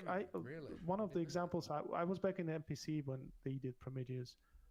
There is a famous shot of there is a famous shot of Prometheus landing And Ridley Scott did a thumbnail, which looks like very identical as in terms of like how everything is positioned to the final shot. So those filmmakers, they know exactly what they're doing. They don't know the technique. I bet Ridley Scott doesn't know how to create realistic stones in Houdini, but he knows he knows all the right things. So the big picture. but then again, as an artist working in this industry, it's all about balance. Like you need to really understand where you want to be. Again, if you're just doing this for fun, have fun. Don't listen to any of the stuff we're talking about here. But if you want sort of to convert this into something you would love to living, you have to really you need a plan. Otherwise, it's just too much to handle. Especially if, like in my case, I was starting pretty late. It's almost like the race started and I was like 100 meters behind them, right? So I had to be very calculated and just focus on things that will help me to get somewhere where I could feel comfortable and could work on something that I want to work on. All right, we'll get back to that interview with Jama Jurabayev. I'm sure he's talking about something fascinating, but we're going to do a Polygon ad reader, right? Yeah. Well, that's a great segue to my next question, which was going to be, so if you want to make on POL, well, that's a great segue to my next question, which was going to be, let's say you've got a young artist who wants to be, either just a great artist or concept, whatever it is. But what if you had to train them? Let's say they're going to be you're going to be their mentor. What things what would the curriculum look like? What would a learning curriculum look like in terms of you should focus on these core fundamentals at the beginning? Or what would that look like? Yeah, well, I actually do mentorship, and I have a course which took me a while to figure out how to do properly, because again, because of the industry evolving so fast, you have so many different levels and also so many different sort of aspects of this profession. Sometimes you get illustrators who want to get into concept art. So they already have a very good base. So you can't just go them, hey guys, you got to draw a cube, right? Because they already know how to do that. So, I mean, I'm simplifying everything, but basically like the way I teach my mentorship, I have 3 levels: beginner, intermediate, and professional. And I approach them accordingly because like I know beginners have a very certain things they always do mistakes at. For example, one of them would be not actually knowing what they're signing up for. My mentorship, I do specifically on concept art for films. And it's the profession that's very romanticized from outside. You see, these guys, they do like all these cool things and stuff like that. But actually, a lot of people don't know how much effort needs to go into it. So for them, I mean, I would say for every group, it's basically the first thing you got to figure out the fundamentals. If the person trying to get into this industry or even working in this industry, do they have strong fundamentals? You probably would be surprised. What are some of those fundamentals? Well, fundamentals, for example, it's obviously not the skill of doing something. Like drawing is a skill, but you can be a good designer without being a good drawer. Like, for example, guys like, I don't know, like Vitaly is actually pretty good at drawing too. But let's say Vitaly, some other guys out there, they are fantastic 3D designers, but they don't know like as the 2D skill they have is not probably as good as the 3D skills they have. So fundamentals means like design work. Basically, design. They need to know design principles, and they need to understand art principles, right? Like composition, perspective, and stuff like that. Because like even if you're a 3D artist, you gotta understand perspective because there's a lot of things you can cheat. Like that's why like when people watch my tutorials and they see instead of this huge vista background, I just slap on like a plane, they go, oh, you can do that, right? I thought it was all 3D, right? So if you place it at the right angle and with the right perspective and the camera angle, it just looks like a extension of your 3D scene. So I know how to manipulate those things. So those kind of things. So basically, for a lot of for all of those groups, sometimes you would ask me, do I meet professionals who don't have fundamentals? I mean, partially. Sometimes you get people who have some really big gaps in certain areas, but most of the time it's because what they do is slightly different. You can have an illustrator who tries to get into concept art, they need to tweak and fine tune certain things because it's not the same thing. We do both paint and draw, but the pacing is different. The subjects are different. The formats are different. Like, for example, illustrators, most of the time, they probably do like square format or more like a portrait format. In films, we go with landscape. So even that could change a lot of things, you know? So, right. yeah, I would say fundamentals is a core problem that a lot of beginners have because you can learn a lot of tips and tricks here and there, right? But to be able to fully control that process, and as a concept artist, you really need to control those because you get feedback. It's not like you work, if you're doing this for fun just for yourself, and probably nobody comments on, like, nobody tries to fix, nobody forces you to change things, let's say that. But when you work as a professional, you're constantly getting said things like, oh, this doesn't work, could you change that? And if you know what the image is made of, you can like, it's so much easier to do that rather than if you learn a couple of tricks here and there, you can put an image together, but it would be very difficult for you if they say, oh, we don't want this, could you change it and do it completely different mood and stuff like that, and then a lot of people struggle. So fundamentals, I would say, would be, I mean, it's very obvious. You would say learning fundamentals is something you should always start from. And actually, there is a point why people draw cubes before diving into making proper, like, full-on faces. But obviously, you gotta balance it, right? Fundamentals is something you start from, and also why I believe fundamentals is the main subject you gotta start from, because fundamentals, it's timeless. Fundamentals were out there when Leonardo was doing that, right? Fundamentals was out there when Repin was doing that.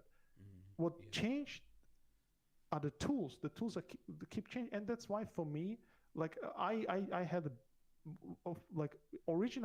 We actually skipped that part when in uni, when I was doing this aerospace thing. I started doing 3D because we had this like super complex apps to calculate like the what do you call it, the flow around the aircraft. So I really liked the 3D, so I was doing some simple like 3D of some planes with all those simulations, but I never actually enjoyed it. That's why I swapped to 2D. But then later on, when I had to pick it up, it was quite easy for me and natural because I had a very solid fundamentals, you know, like I knew exactly how everything works.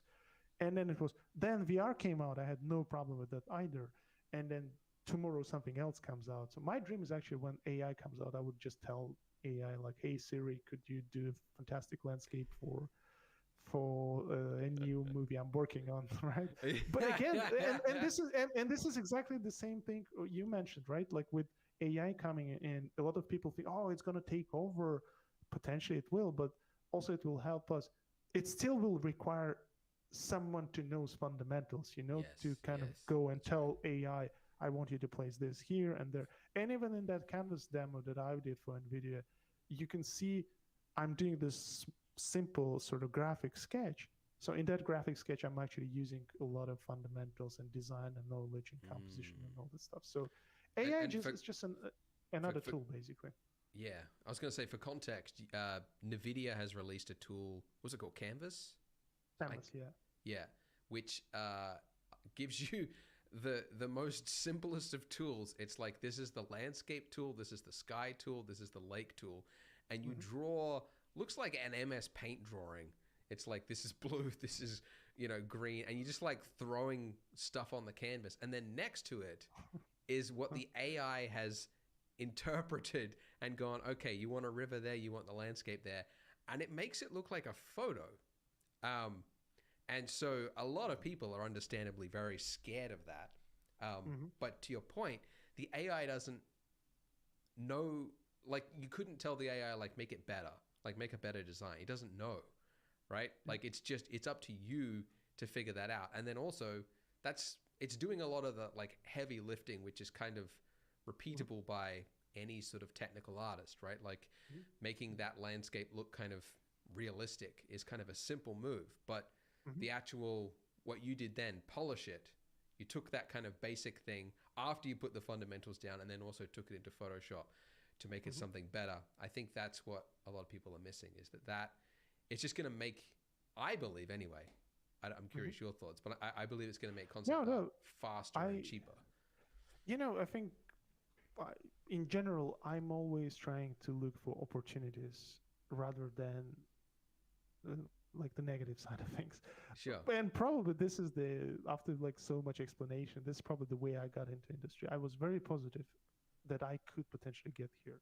There were a lot of obstacles, people saying, oh, nobody has done this before, or people saying, oh, do you know? I remember a friend of mine, I would show him my early sketches, and he literally told me, like, do you know, like, millions out there do this stuff like you do? Do you think you like the stuff you do is somehow different? But I believe it's different, right? Even though it was still the same stuff that everyone else was doing. So with any kind of startups, like I get approached a lot by different companies, like a VR company or like a company who's doing some like real-time stuff. I always say, like, guys, like, I'm totally on board. It sounds interesting. I mean, obviously there is a money side of it, like you're competing with these big giants in the industry, so you need to be very careful about how you do that. But I would love to help you. I would just love to sort of give you whatever I can, because making your own product is damn difficult, right? So, and especially when the only thing that keeps you alive is that you see the potential. You just need to sort of like go, I can take it somewhere, and then you just need to. Same with like AI thing. It's very promising, and people go, oh, you're shooting yourself in a leg, right? I go, no, it just removes a lot of unnecessary work. My job is not to paint a rock. My job is to paint a rock in a very specific place, so something could happen in that setting, right? Like I can tell add the story. Characters. Yeah, so if you do that, but again, and then the argument that, oh, now everybody could do that. No, it doesn't work like that. Like 3D, everyone can create a cube, but not everyone can create something that looks art directed. So it needs a lot of knowledge. It's like everyone's got a camera on their phone now, but it's not like the photography business died because everyone's got their own camera, right? Because the good photographers know all the other stuff that makes a photo look good. So everyone's grandma can take a photo of a birthday cake celebration. Yeah. But to make it look beautiful, that is still a skill that not everybody can do. Exactly. There's this little story. I'm not sure if it's even the real story, but apparently, like, there's a conversation between a grandma and like a grandkid who's doing some computer work, and the grandma goes like, I don't understand why they pay you so much. You just sit in front of your computer and move your mouse. And the guy goes like, well, grandma, you're welcome to do that. She goes, oh, I don't know those tools, right? So, well, if you don't know those tools, right, that's why you're not getting paid. So yeah, it's on top of just having strong fundamentals and stuff like that, and you got to know your tools as well. So that's why it's important to find that right balance, to spend equal time on that. And that's why I think, like I especially like in my countries, I wouldn't say my country, it's just in general a post-Soviet sort of union. I would remember when I was a kid, I was looking at people who are over their 40s. It's almost like their life was over. They had no goal, but obviously, like, it's hard to judge because the Soviet collapsed. A lot of people lost the sense of like why they even lived, what they lived for, right? But I do remember like people didn't have any purpose in life, and I look at myself every day. Still, I have so much passion, and I'm always interested in something, and that's why I feel lucky and that I have this job where there's so many uncharted territories, and all I need to do is just carry on and just keep trying to find something interesting for myself. Yeah. On that note, what would you say to somebody who is feeling burnt out or demotivated and just can't find the willpower to practice? Yeah. I would say you guys need to open your shelves, find out that contract that you signed where you signed this offer to become an artist. That those bank contracts, when you get a mortgage or something like that, you have this long contract and you read all the terms and you go, oh my God, sounds exciting, right? Like 2% in 10 years, nothing. And then you sign the contract and you never check those asterisks, right? The little stars. which says like you gotta pay this and that. So I always keep joking about it. But for every artist, those asterisks thing, if you read them, it actually says you will always self-doubt yourself, because no matter like what projects you work on, you always go like, man, maybe I'm not that good, right? Because every project you do, you raise the bar, right? Like you work for bigger companies, for bigger money, for bigger projects, and you work with much more talented people, and you just get stressed. Like I know my artists, like fellow friends who like working in the top projects, and I go like, dude, like on that project, I felt like I'm not doing a great job, and they was like, man, I felt just the same, right? So it's like a never ending thing. And Yeah. also the second one, I mean, the list actually is pretty long. We're gonna limit ourselves on those two, so people don't get demotivated by becoming an artist. The second one, obviously, is the burnout, right? When you do certain things, and this is like a very common problem, because there are so many like aspects to this. First, after like 5 years working in the industry, your dream was to work on these movies, right? You got into it, and after 5 years, you realize, oh man, this is actually the same thing all over again, right? And then you get in depression mode, thinking like, oh, I'm gonna do this for the rest of my life. So it's inevitable, and people have different degrees of that. But for me personally, because I have so many things I'm interested in, let's say I'm not working on a movie I like, but I have my personal time where I can sculpt, I can draw, I can go back to basics, revise some of the fundamental stuff that I wasn't good at. So my recipe for that would be swapping subjects, right? For example, let's say you draw, like, and you don't feel like you are progressing enough or fast enough, or not, or you like plateaued, right? Like you just, or even like degrading, right? Like sometimes it happens as well. You just gotta swap and do something else. Sometimes Okay. you just need to leave and don't do anything. Just do something completely break. non-related to art. Right. But trust me, if there was a, I stopped reading those books, right, where it goes like, oh, 30 ways to make yourself happy, or like 69 ways of being a professional, right? There's those magical numbers. I'm making it up, but Great book. I just stopped reading those because they all say the things that you exactly know, but you're not just doing them, right? So, like, for example, Yeah, exactly. they say like the same things all over again. Balance it out. Like keep like challenging yourself on different fronts, like make plans and stuff like that, and you Yes, just that's right. keep not doing that. Yeah, and also I guess part of it is just letting it go. Well, I learned this like recently, where you just have to accept you have only limited time. You have also life, which is art is just part of it.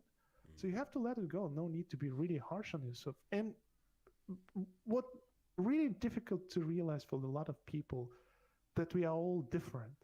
Like it took me, we did the math. It took me like 5 or 6 years. It took me 4 years just to get my first drawing that I felt that was good enough. It took me probably another 2 or 3 years to get my first job. So for me, it was like 6 years after having a degree, after spending so much time on something else. So it's quite uh, depressive, isn't it? But for someone, it could be 2 years. But then you would also have cases that for someone it would take 15 years. So that's the number that scares off a lot of people, you know? And I naturally understand that. Like it's just a lot of effort, and then you end up not achieving what you doing, and then you see examples of people who did that. So there's a lot of things you just need to let it go, and not, this is in the end just a job, you know? It's not like something that will affect you in a long way. Yeah. I sort of yeah, I find that when I'm feeling burnt out and just like, oh, I can't do it, it's just not there. It's a couple of things that can help. One is, yeah, taking a break, as you said, and just kind of going like removing that kind of expectation that you have on yourself to like constantly improve, constantly. It's just kind of like, maybe I just need to take a break, because yeah, I've spent sometimes months just pushing through it, thinking that no, it's daily practice, and then I look back and I go, well, actually, I didn't really learn anything because I was just burnt out. That's true. But then also just doing something for fun, just goofing around and doing something that you don't intend to share with anyone else, that is just like, I'm just going to make a spaceship. I'm just going to Yeah. draw a sexy lady for the hell of it. You know, like just Yeah. something that is just like you want to do for no other purpose. And then it can kind of like reinvigorate that, like, yeah, I'm making something from my mind and I'm visualizing it. And that's really cool. And yeah, I don't know. Those two things help me. Yeah, totally agree with you. Yeah. Yeah, indeed. Sort of going back to, all right, we talked about the curriculum of people learning things. What would you say are some of the biggest myths or wastes of time in concept art? I don't know. I bet there are a lot of myths out there. So Or I maybe don't know. just Actually, like things that artists focus on that are a waste of time or not important. waste of time and not important. I don't know. I think like if I go back, I would just repeat the same thing about like learning everything, because there are a lot of things you got to do, but first you need to sort of really find out. Again, concept art is a very broad profession as well. You can be a character concept art, you can be environment concept artist, you can be like props designer. There's so many things, and the biggest mistake I see where people just spread out and just trying to learn everything, and it just takes enormous amount of time. But then at the same time, that's how you start out. You learn like some general things, and then you start narrowing it down as you get into industry.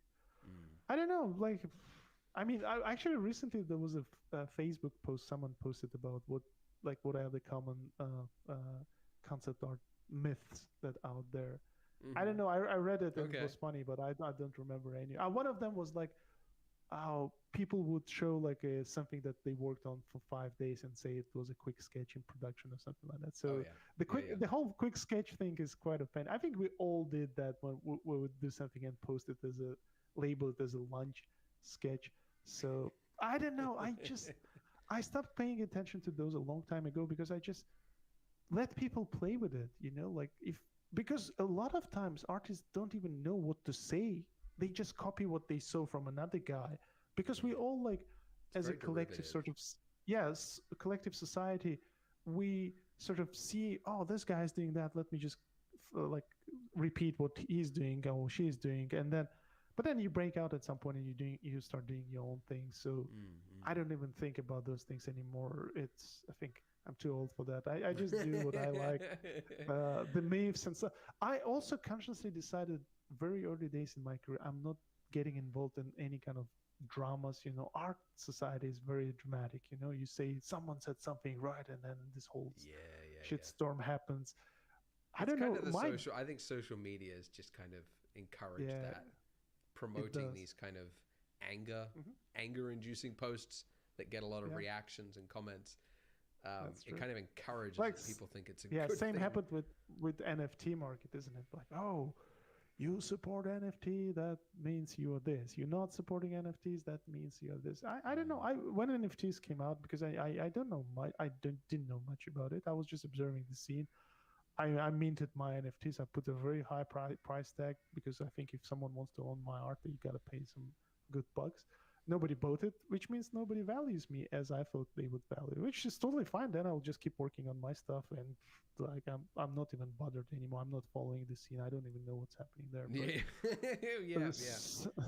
So, but again, I was as usually, very positive of what could potentially become out of that.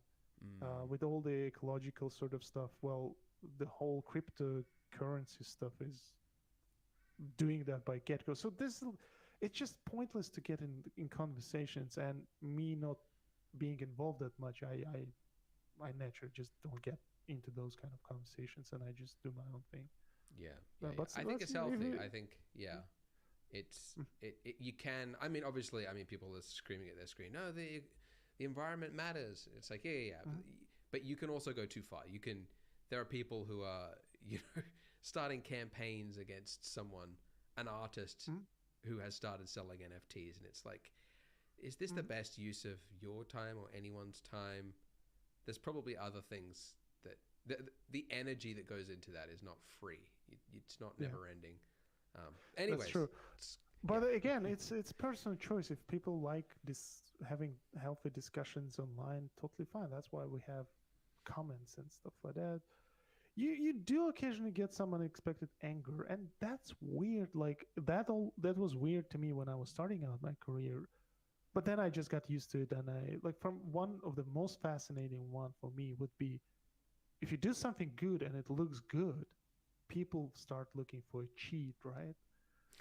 Like let's say you do great painting and they go, oh, where did you copy this from, right? Oh, you I recently had this incident on Instagram. I don't want to bring it up, but I was just accused by stealing someone else's work, like which I never did actually. But again, something looks good, Nice. people just expect something illegal happening in the background, right? Like let's say you did a fantastic beautiful scene, right? You spend many hours doing that, and then they go, oh, well, show me the wireframe, right? Like it's almost like devalues it, you know. But trust me, I don't think a single time I replied to any of those comments. If people want to know something very specific, I'm always more than happy to help. Like for example, again, if someone emails me asking me, hey, how do you do bevel in Blender, I'll just reply Control B, and that's a very productive conversation. But if someone throws in their personal sort of experience on something and mix it with what I did and start accusing me of certain things, that's a little bit too much. Or like occasionally people just come with too many like complex issues and throw at you, expecting you to, it's almost like you have to reply to it. No, like I have my personal life, and you know, a lot of things that people occasionally ask is something that you can figure out by just common sense, right? Yeah. That's also another aspect of having followers and being on here, and that you probably know better than me because you have way more of that stuff. uh yeah, it's quite tricky occasionally, not just to go like how like, but people do that kind of stuff. Yeah, it's I don't know. People say that the arts community is so welcome and accepting, and yes, but it's also got a really toxic side. It's It got a does. lot of people just looking for a fight, which Yeah. as you've said is yeah, you know, if you want to, you know, have something to entertain yourself with and pick a side and a sports team, Hmm. and this person was accused of plagiarizing this person, but this person Hmm. says no, you said something to me at a conference. It's like, yeah, this is just like reality TV almost. You know, Hmm. it's like remember, we're supposed to be creating, we're supposed to be having fun at the end of the day Yeah, and getting better. That's what most people want. that's true.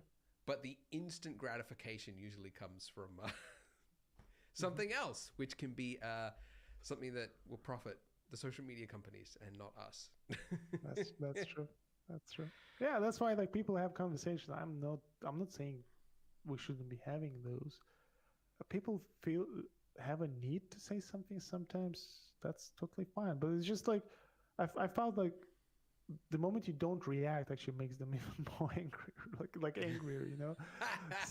So sometimes just Your there's a silence. there is a temptation to say something back, but then you just know like if you just don't say anything, it will just wind them up. Yeah. Yeah, exactly. I've learned to. I mean, I've fallen for it many times. Someone sent you a mean tweet or something like that, and it's like because it's not true. Like they've assumed Yeah. something, and then they've accused me, and I'm like, other people are reading what he said, and they think that what he said is true about me, and it got 30 likes. It's like, but that's false. So you jump in there, and then it's like, oh, and then a discussion starts. Now everybody's Yeah. Twitter's like promoting it to everybody else. It's like, no, why did I reply? Yeah. Yeah.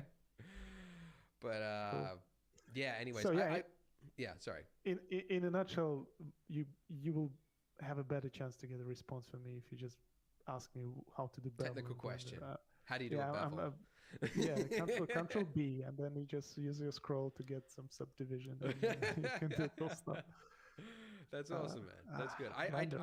I admire your positivity and your because it does require focus to Hmm. because you can't focus on everything. You can't do everything, and you have to prioritize what is important to you right now and your long term growth. And Mhm. yeah, I think you got the right idea. You got your head screwed on right. It's nice. I want to talk a little bit about the business side of things because, of course, we talked a little bit your plugins and your tutorials. You also have this business called Big, Medium, Small. Yes. Which tell the folks what that is.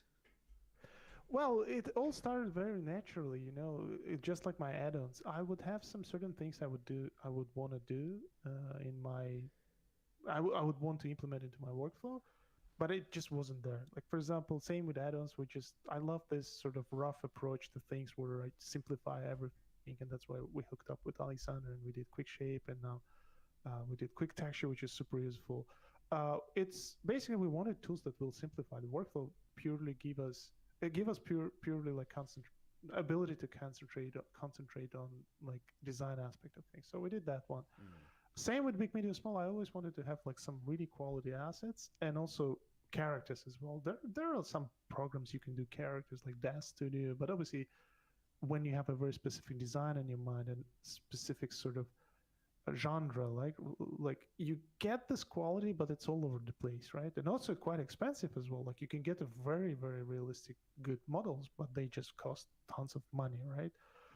So we wanted to give, like I'm working, let's say, on post-apocalyptic pack. I wanted to offer people like a pack where you get everything. Like you literally get big, medium, small shapes. Big, like you get buildings, then you get characters, and then you get textures, and then you have like set dressing items like barrels and like wrecked cars and stuff like that. So we started, and we also like it was me and Oleg, friend of mine. He lives here in London. So we decided to do two people on Big, Medium, Small. It was two of us when we started out. Okay, so but now it's how many? It's around 10 of us. Yes. Whoa. We have some freelancers coming in. Mostly asset artists. I would say we are like Swiss knives, it's all really? Like we all have this twisted stories, right? We have like a Houdini guy who picked up Houdini like recently and he became like Houdini genius. We have a guy who would be like Oleg himself. He was working at Poker Stars. He was an art director doing those slot machines and stuff like that.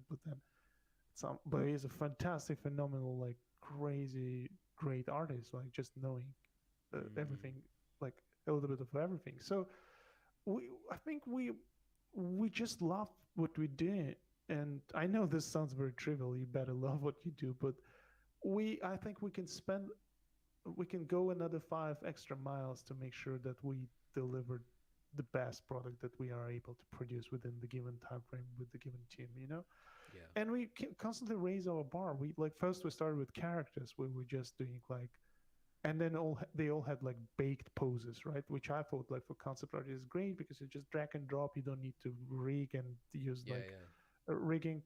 And then people were, oh, these are great, but we want some rigs, right? And it's like, okay, we did the second pack, which had all the rigging system we implemented and stuff like that.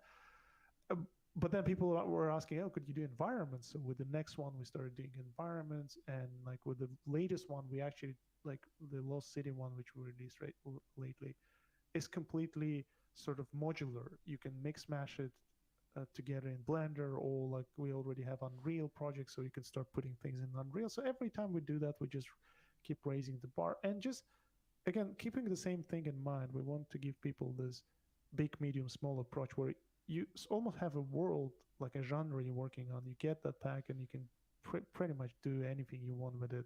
Instead of like investing your money and time into different resources, it just becomes very expensive. And we're trying to close that gap there, basically. And getting assets that match is exactly so important. Yeah, I'm curious. Would you say a lot of people don't realize that business is. You think like it always starts with like, I'm just going to sell a little pack of this. I'm going to sell like an add-on or something. And then you make a lot of money from it. And then you go like, great, I'll hire another person. And you go like, all right, hire another person. And then you do this. And then you suddenly realize like, oh, this person's got problems with payment. They've got what about holidays? What about time off? And then you got to dabble with the website, right? You're using, what is it? Shopify you've got at the moment? We're using Squarespace or something like that. Oh, Squarespace. Yes. Yeah. And then you've got like, I want to be able to customize that and make changes. How have you manage this transition from creator to businessman, leader of a company? How's that going for Well, you? I don't think I'm like in pure sense businessman. I still love the making those products, right? So we still working with a team. Like I obviously I don't know as much as they do, but I see the overall picture much better in some cases, and I know exactly what needs to be done. When it comes to this sort of managing part of it, I absolutely don't like doing that. So I'm just trying. We have Michaela who's helping me right now. She's a fantastic person. She does a lot of things on our Instagram and stuff like that. So the website is another pain because we started very small. We only had one pack. Like right now we have like 3 packs that are coming out soon. So Oh, we got to really? reconstruct that thing so it works perfectly. So I'm doing some prep work on that as well. Yeah, it's tough. It is very tough, and again, it takes so much time to do certain things, and there are so many different fronts where you have to fight on. So it is difficult. But anyway, let's get back to it. So yeah, it's tough. I find managing part of it is quite tricky. So and the key would here for me is just getting right people involved, and like Michaela she's brilliant right now. She's helping out with a lot of things. Hopefully, as we go, we will grow the team and we will have much more people helping us out with this. Yeah, where do you see the future of big, medium, small? Is it going to be a big enterprise, big asset library with unlimited subscriptions? And if we keep doing that, yes, we will shift. I understand like every pack. We set quite a high bar for our quality. Like comparing to our competitors, we are probably the most expensive one in terms of the. But it's but worth quality it. is It's quality and quantity and variation you get and modulation, and also like my goal was always it needs to look both on promo materials and when you scroll and zoom in it needs to hold up, right? I'm very confident with a lot of our assets. Like you see the renders, they look great, but also when you scroll in, it looks like exactly like it was advertised. So that was very challenging. Like for example, for buildings, how would you go about this? And we have a lot of like cool things that we developed. Like for example, let's say you've got a big barn, right? Like in Wild West. Do you use procedural texturing, which kind of looks great on the building, but when you zoom in, there is no dirt and no like wherever objects are touching each other, there's no occlusion, dirt, and stuff like that. So how would you tackle that? So we spend a lot of time. Or like let's say you do procedural sort of texturing, but how would you avoid repetition? So you have wooden planks, but they all look different and stuff like that, but still having the texture size big enough to be able to sustain the sort of the textile aspect of it, so it's not blurry and stuff like that. A lot of stuff like that goes into it, and some of it is just researching, trying to do a lot of R&D. But in terms of where it's heading towards, I do agree at some point we will offer a subscription model, because you can't just buy like 20 packs for that given price. It would be just too much. Yeah, exactly. We'll just switch to subscription subscription model, and then we'll see how it goes from there. But for now, our biggest dream is just to keep growing it. We like every pack we choose is always about something we personally love. Like we did the medieval one because I like that one, and Oleg as well. The second one we had to do was post-apocalyptic one, because as we are all from ex-Soviet Union, we didn't even need any references for that pack, right? It's all in here, right? So because all the kind of destroyed buildings and the weathered sort of dirty gas masks. I saw those things in my life, God. right? So we don't need that. So we did for Wild West. We actually had the very perfect plan to actually go to the US to like proper Wild West sites to do a lot of scouting, textures, and stuff like that. But then COVID exploded, right? We couldn't go, so we did it remotely, and we actually figured out that all the textures that in that pack actually Alexander and Jocelyn from our team, they shot it somewhere like near Moscow in a village. So we realized that wood texture looks good, equally good in Wild West and somewhere in Russia. Right? So, that's crazy. It's just you just need to kind of adjust the contrast and the saturation, the hue, and it just looks good. Then it's desert. Yeah. So for Lost City, we did extensive research on Mayan, Incan, Inca and Aztec culture. We tried to do something that looks authentic and good enough. But then again, we were accused for stealing, plagiarism, What? like a lot of it's just never-ending story. Oh my god, do you some- just got yeah. this drama crowd following you wherever you go. Yeah. Well, people have the right to say that. We put our soul in. We just loved like exploring those, yes, and we also never colonized anyone. We've been the people who've been colonized all the time. So I think it definitely wasn't cultural appropriation.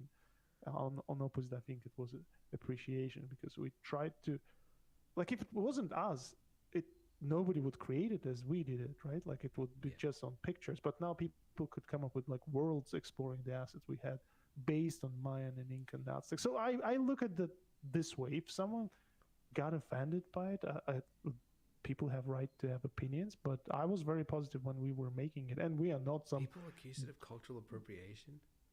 well, I mean, Oh, yes. I mean, wow. I mean, like I try to understand, the different critiques that people could have, but like, I can't think of anything that matters less than cultural appropriation in that aspect. That's reaching. That's really reaching. My God. Yeah. Well, Fun. you live, you learn. So we, like, for example, we were like, at some point we realized, like, man, we just got male characters and they're all white, which is true. Like, I'm not a white person. I don't know if I think I lost my identity. I don't know who I am anymore, because my mom is half Russian, my dad is half something. So it's like really hard to say what ethnicity I belong to. I mean, obviously, looking at me, you could probably tell, but we realized we need to have more female and white and color characters. So we started like the next pack we're doing, we have diversity basically, and it wasn't forced. It wasn't because people like accusing us on something. We just felt like it's the right thing to do.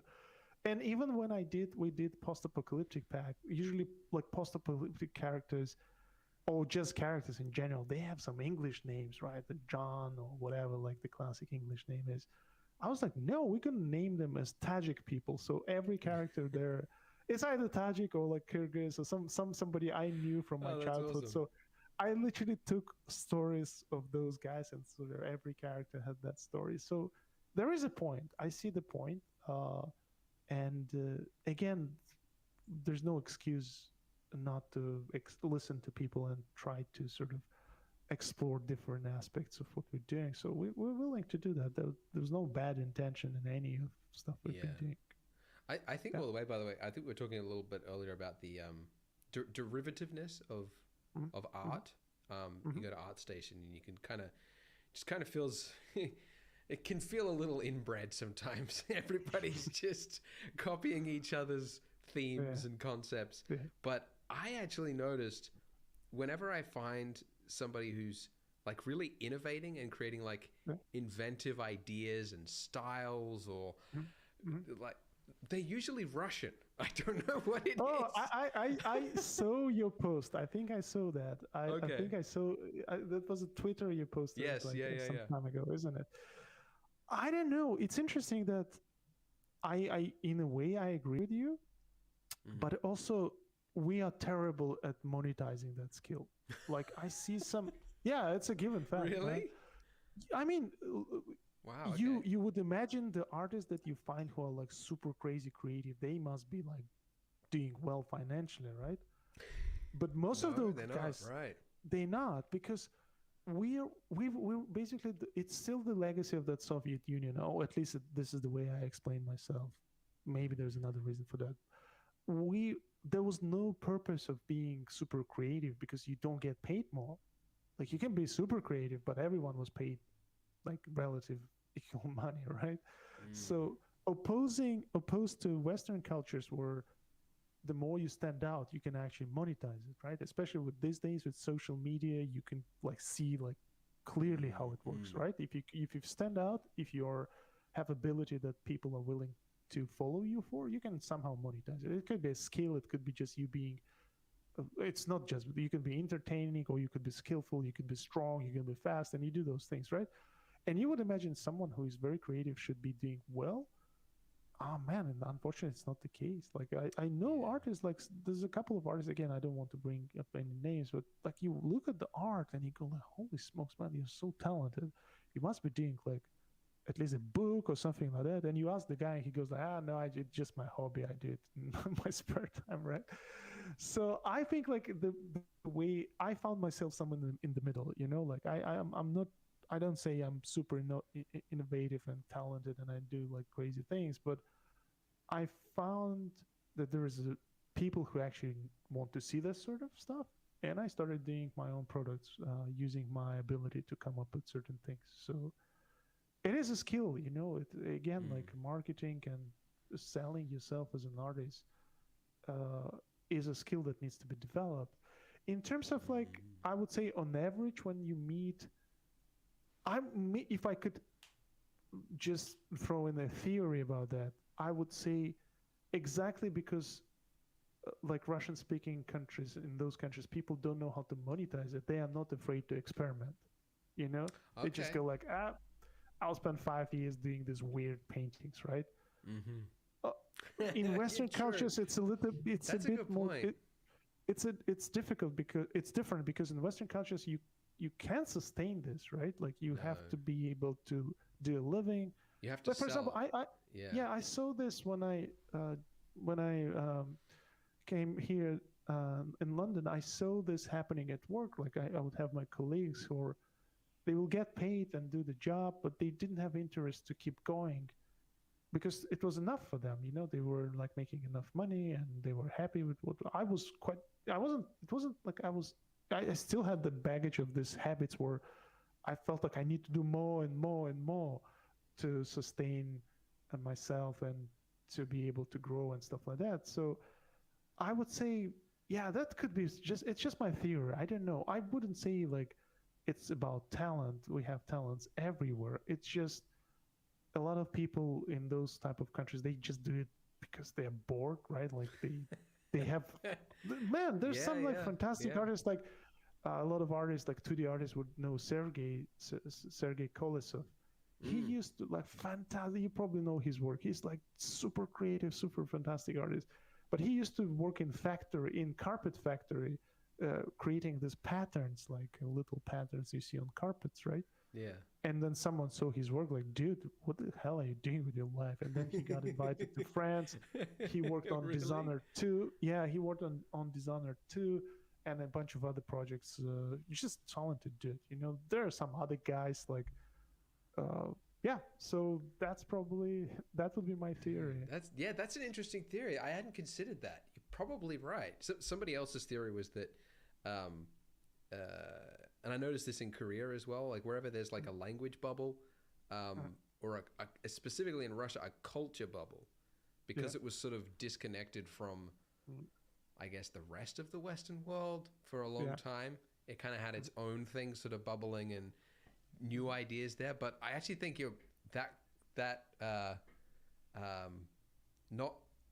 no drive to monetize does sort of lead you, because like I was just thinking like, if I was an like an artist, like what I'm making is stuff that needs to be bought. It has to, if I need to get a job somewhere, I have to show I can do characters, I have to show I can do concepts or environments or things like that. If you're just doing it for fun, you would just do whatever the hell you want, and that's usually whatever you dreamed up that night. And that's really good theory. I like that. That could be a very solid reason.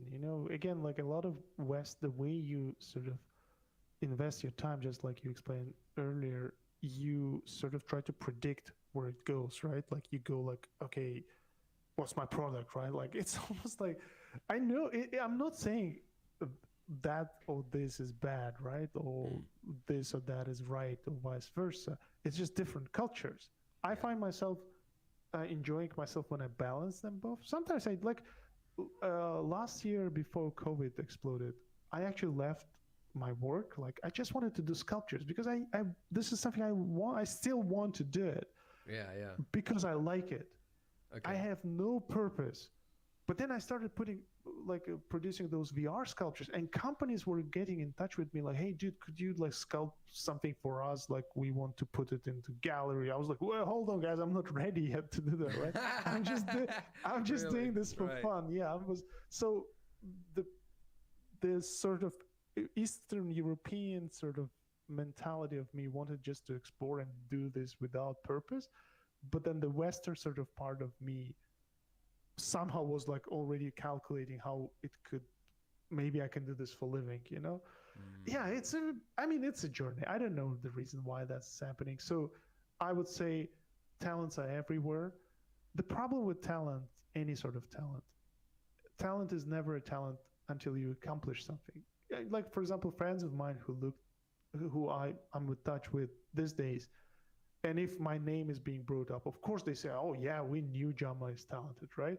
But damn, nobody was telling me this 15 years ago when I was in a miserable state in my university. Yeah, that's right. Being accused of a terrible student, being accused of my grades being awful and stuff like that. No one said I was talented. Once you accomplish something. And so this is where the dilemma is, right? How can you get that motivation to accomplish something if you only get credited when you accomplish something? So it is like a never-ending loop. So the best way to do this, it's just let it go. You know, like I'm getting older, I think I started thinking more about things like happiness and stuff like that, very abstract things that. So I think money does make you happy for sure. Yes, you can buy certain things easier not thinking about it, but you can buy a computer with 4 3090s. Yes, and like you. People don't know this, but Jama has one of the I can't think of anybody who has a better machine than you. It's what was it, like 20 grand or something? 4 3090s inside. Hot damn. Yeah, it's quite expensive.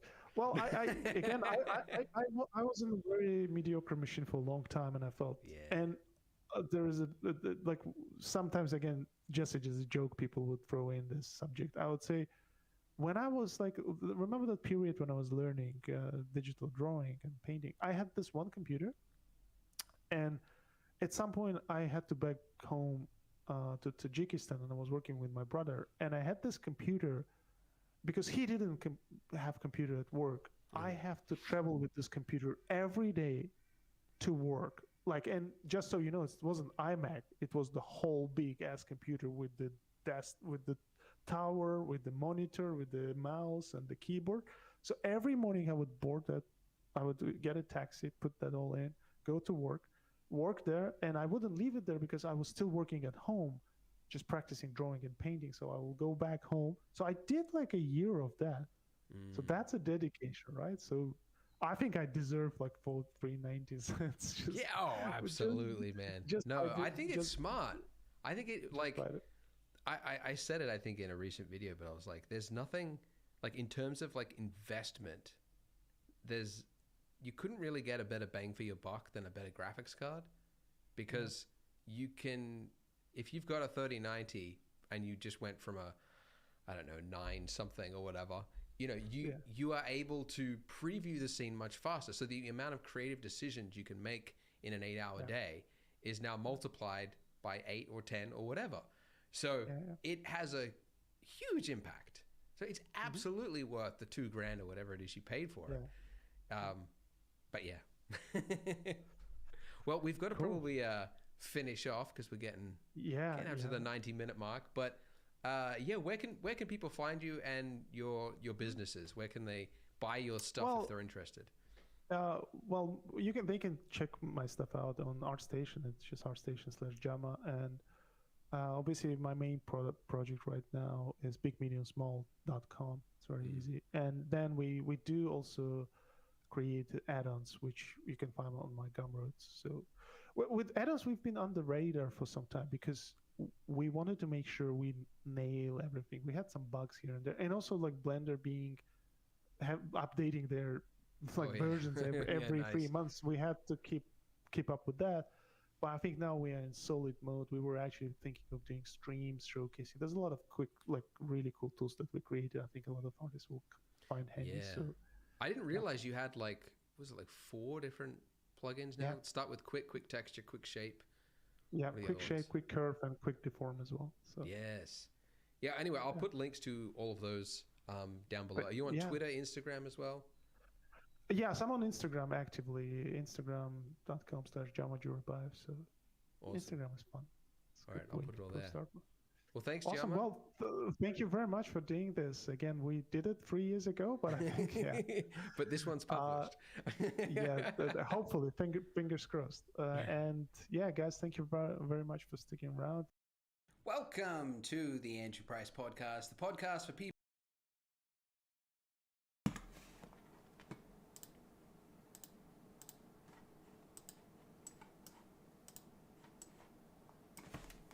Yeah, so it's getting late. I think I'm gonna end this stream here. I'm just gonna try and finish making this box, but no, I'll leave it for now. It's not a big deal. Okay, so yeah, I feel like this is actually a pretty good live stream because just a sec. I just gotta think of a name for this. I think this was a good stream because I really just got to zone in and focus on this hard surface modeling stuff, and yeah, as maybe you can see, it's not exactly difficult. I mean, I'm trying to keep things low poly, so I don't know, it has its own challenges, but I feel like I made quite a bit of progress here. I mean, I guess I didn't really show this bus stop I was working on, and this, I don't know, I guess this star field background I came up with.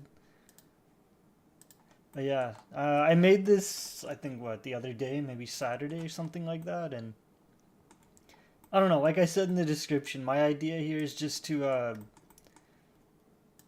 come up with a bunch of these assets. I mean, mainly just for practice, just so I can, improve my modeling skills, but yeah, at the same time, I'm thinking I might dabble in Unity or some sort of game engine and see if I can import these models and have the textures and everything show up correctly, and I don't know, make a demo or something. I'll see what happens, but I don't know how I'm feeling about tomorrow, because this session did kind of go on a little bit longer than I anticipated, so I might just do a music stream tomorrow, but I don't know, we'll see what happens. I was thinking I'd be a little bit more excited to work on this, to be honest, but I don't know. I mean, I don't regret anything. Like, this is pretty productive, but I don't know. Like I said earlier, right? I just like to switch things up every now and then, swap between this, like, 3D modeling, and then go back to doing that music project, right? So yeah, we'll see what happens. I don't know why, I'm just going through all these designs that I came up with. These ones were, I did them before, like, I think yesterday or Saturday night, so. But yeah, I don't know, it's, like, they look really basic right now. That's just because everything is, how do you say, just hard surface, right? Hard surface modeled, right? So this is just a basic shape, no textures or anything just yet, but I will get around to it. But I figured I might just do, like, similar to that music project. I'll do it in passes. The first pass, I'll just lay out the basic skeleton of everything. Second pass, I can go in, add more detail. Like, I'll just give you a quick example here. Let's say I wanted to go into this one, and I wanted this base to be metallic. So I'd come here, make a new material, call it metal. Let's drag that out a bit.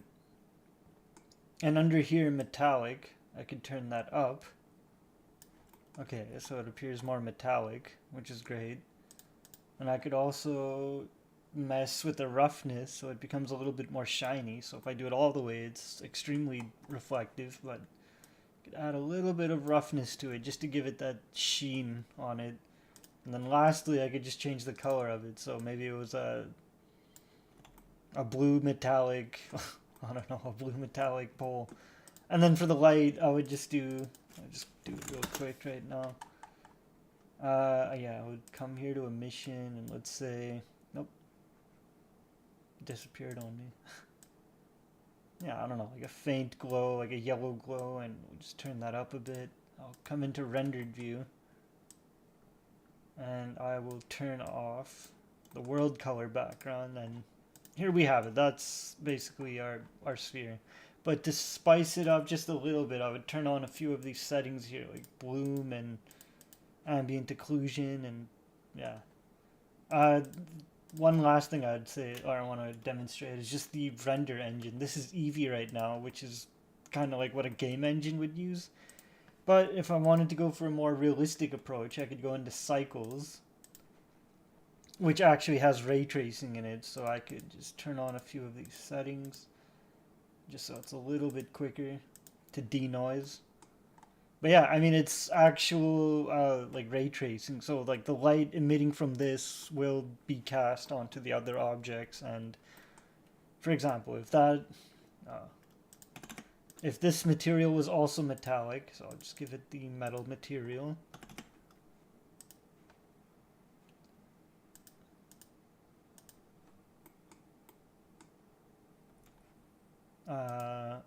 Okay, I just clicked material, I didn't click it. I'll just say I changed the color, right? We'll just make a nice silvery white color. Yeah, so what I'm trying to demonstrate is just how that light is shining off that metallic material. This is in Cycles, so like, you know, this is... Yeah, I don't know how to explain it. It's like a ray tracing engine. I guess if you wanted like photorealism, like you can see the way the shadows are cast down here from this light source. So yeah, for the most part, I'm probably just going to be sticking with Eevee just because it's, well, that looks cool. But just because it's a little bit quicker to work with. Like, you notice that there's no fuzzy. Oh, you could just turn that down. There's no fuzziness to it, right? It's just nice and smooth to work with. And for my purpose, I guess, for these models is I kind of want them, like, I don't really need to take photorealistic, light accurate renders of these. I mean, I could. There's nothing wrong with that. I mean, it looks kind of cool, but yeah, oh no, I'll just do one more light just because it's fun.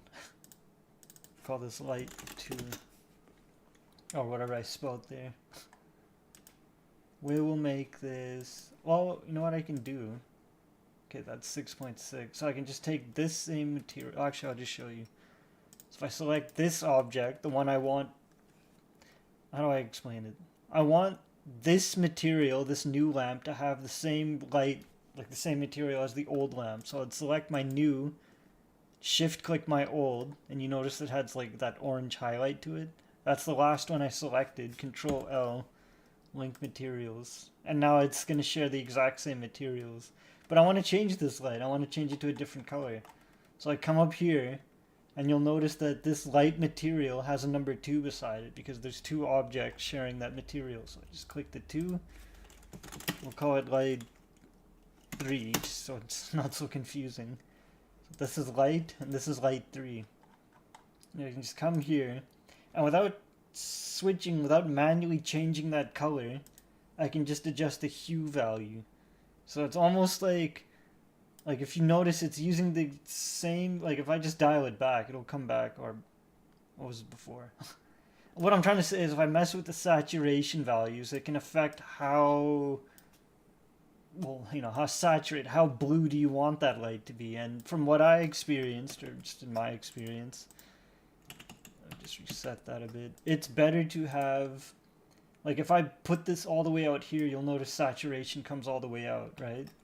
But I noticed in my experience, it's good not to oversaturate things. You get a little bit nicer color to work with. So yeah, what's the opposite of blue? I'll make that like red or pinkish. That looks nice. It's good enough. So yeah, as you can see, this light's casting a blue light, casting it over here and to here on other objects, and this is more of a purple light being cast onto this object, and to an extent it is casting to these other objects. If I just move this one, I can just move it around here, and then go back into that view. So now you can see there's blue light coming off of this source, and then there's this pink light coming off that source.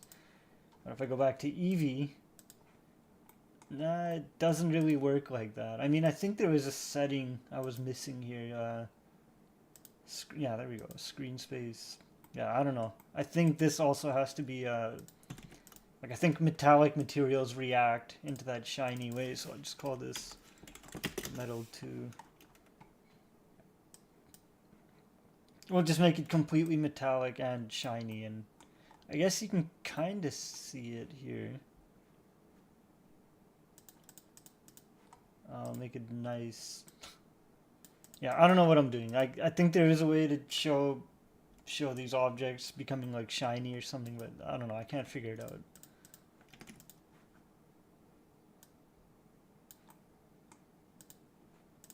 Now I'm just getting distracted. I don't know. I've been modeling all the time, man. I want to play with these colors. You gotta break it up, right? I mean, like, it's fun to model stuff, don't get me wrong, but, I mean, come on. So, actually, what I'm showing you right now is I took this object because I had these separate faces. Like, these are the faces I want to light up, not the whole thing. So, what I will do is, under light 3, let me add just another material. We'll call it metal. And then I'll put that above. So here's what I'll do, okay. I'm going to highlight everything in this object. I'm going to highlight metal, and I'll click assign. Now all of it is that metallic color. So now I'll just select these faces that I want. Right? And I'll come to light 3, and I'll assign them at that. And now you can see if I play around with light number 3, let's make it a yellow light. Turn up the brightness, turn up the emission strength. And just like that, I like it. Let me just come into this view. Oh, this is a terrible example. Let me just play around with that metal. Let's try and make it a little bit less. Yeah, whatever. That's something like that. It's good enough. The last thing I'm just gonna do is add in a light here, just so it's. I don't know what I'm trying to, like, I don't know what I'm doing right now, to be honest. Like, I'm trying to explain something and I'm trying not to explain it. I'm just trying to show off, like, how that metal gets affected by, you know, like, a light source. Like, how it gets all shiny, so.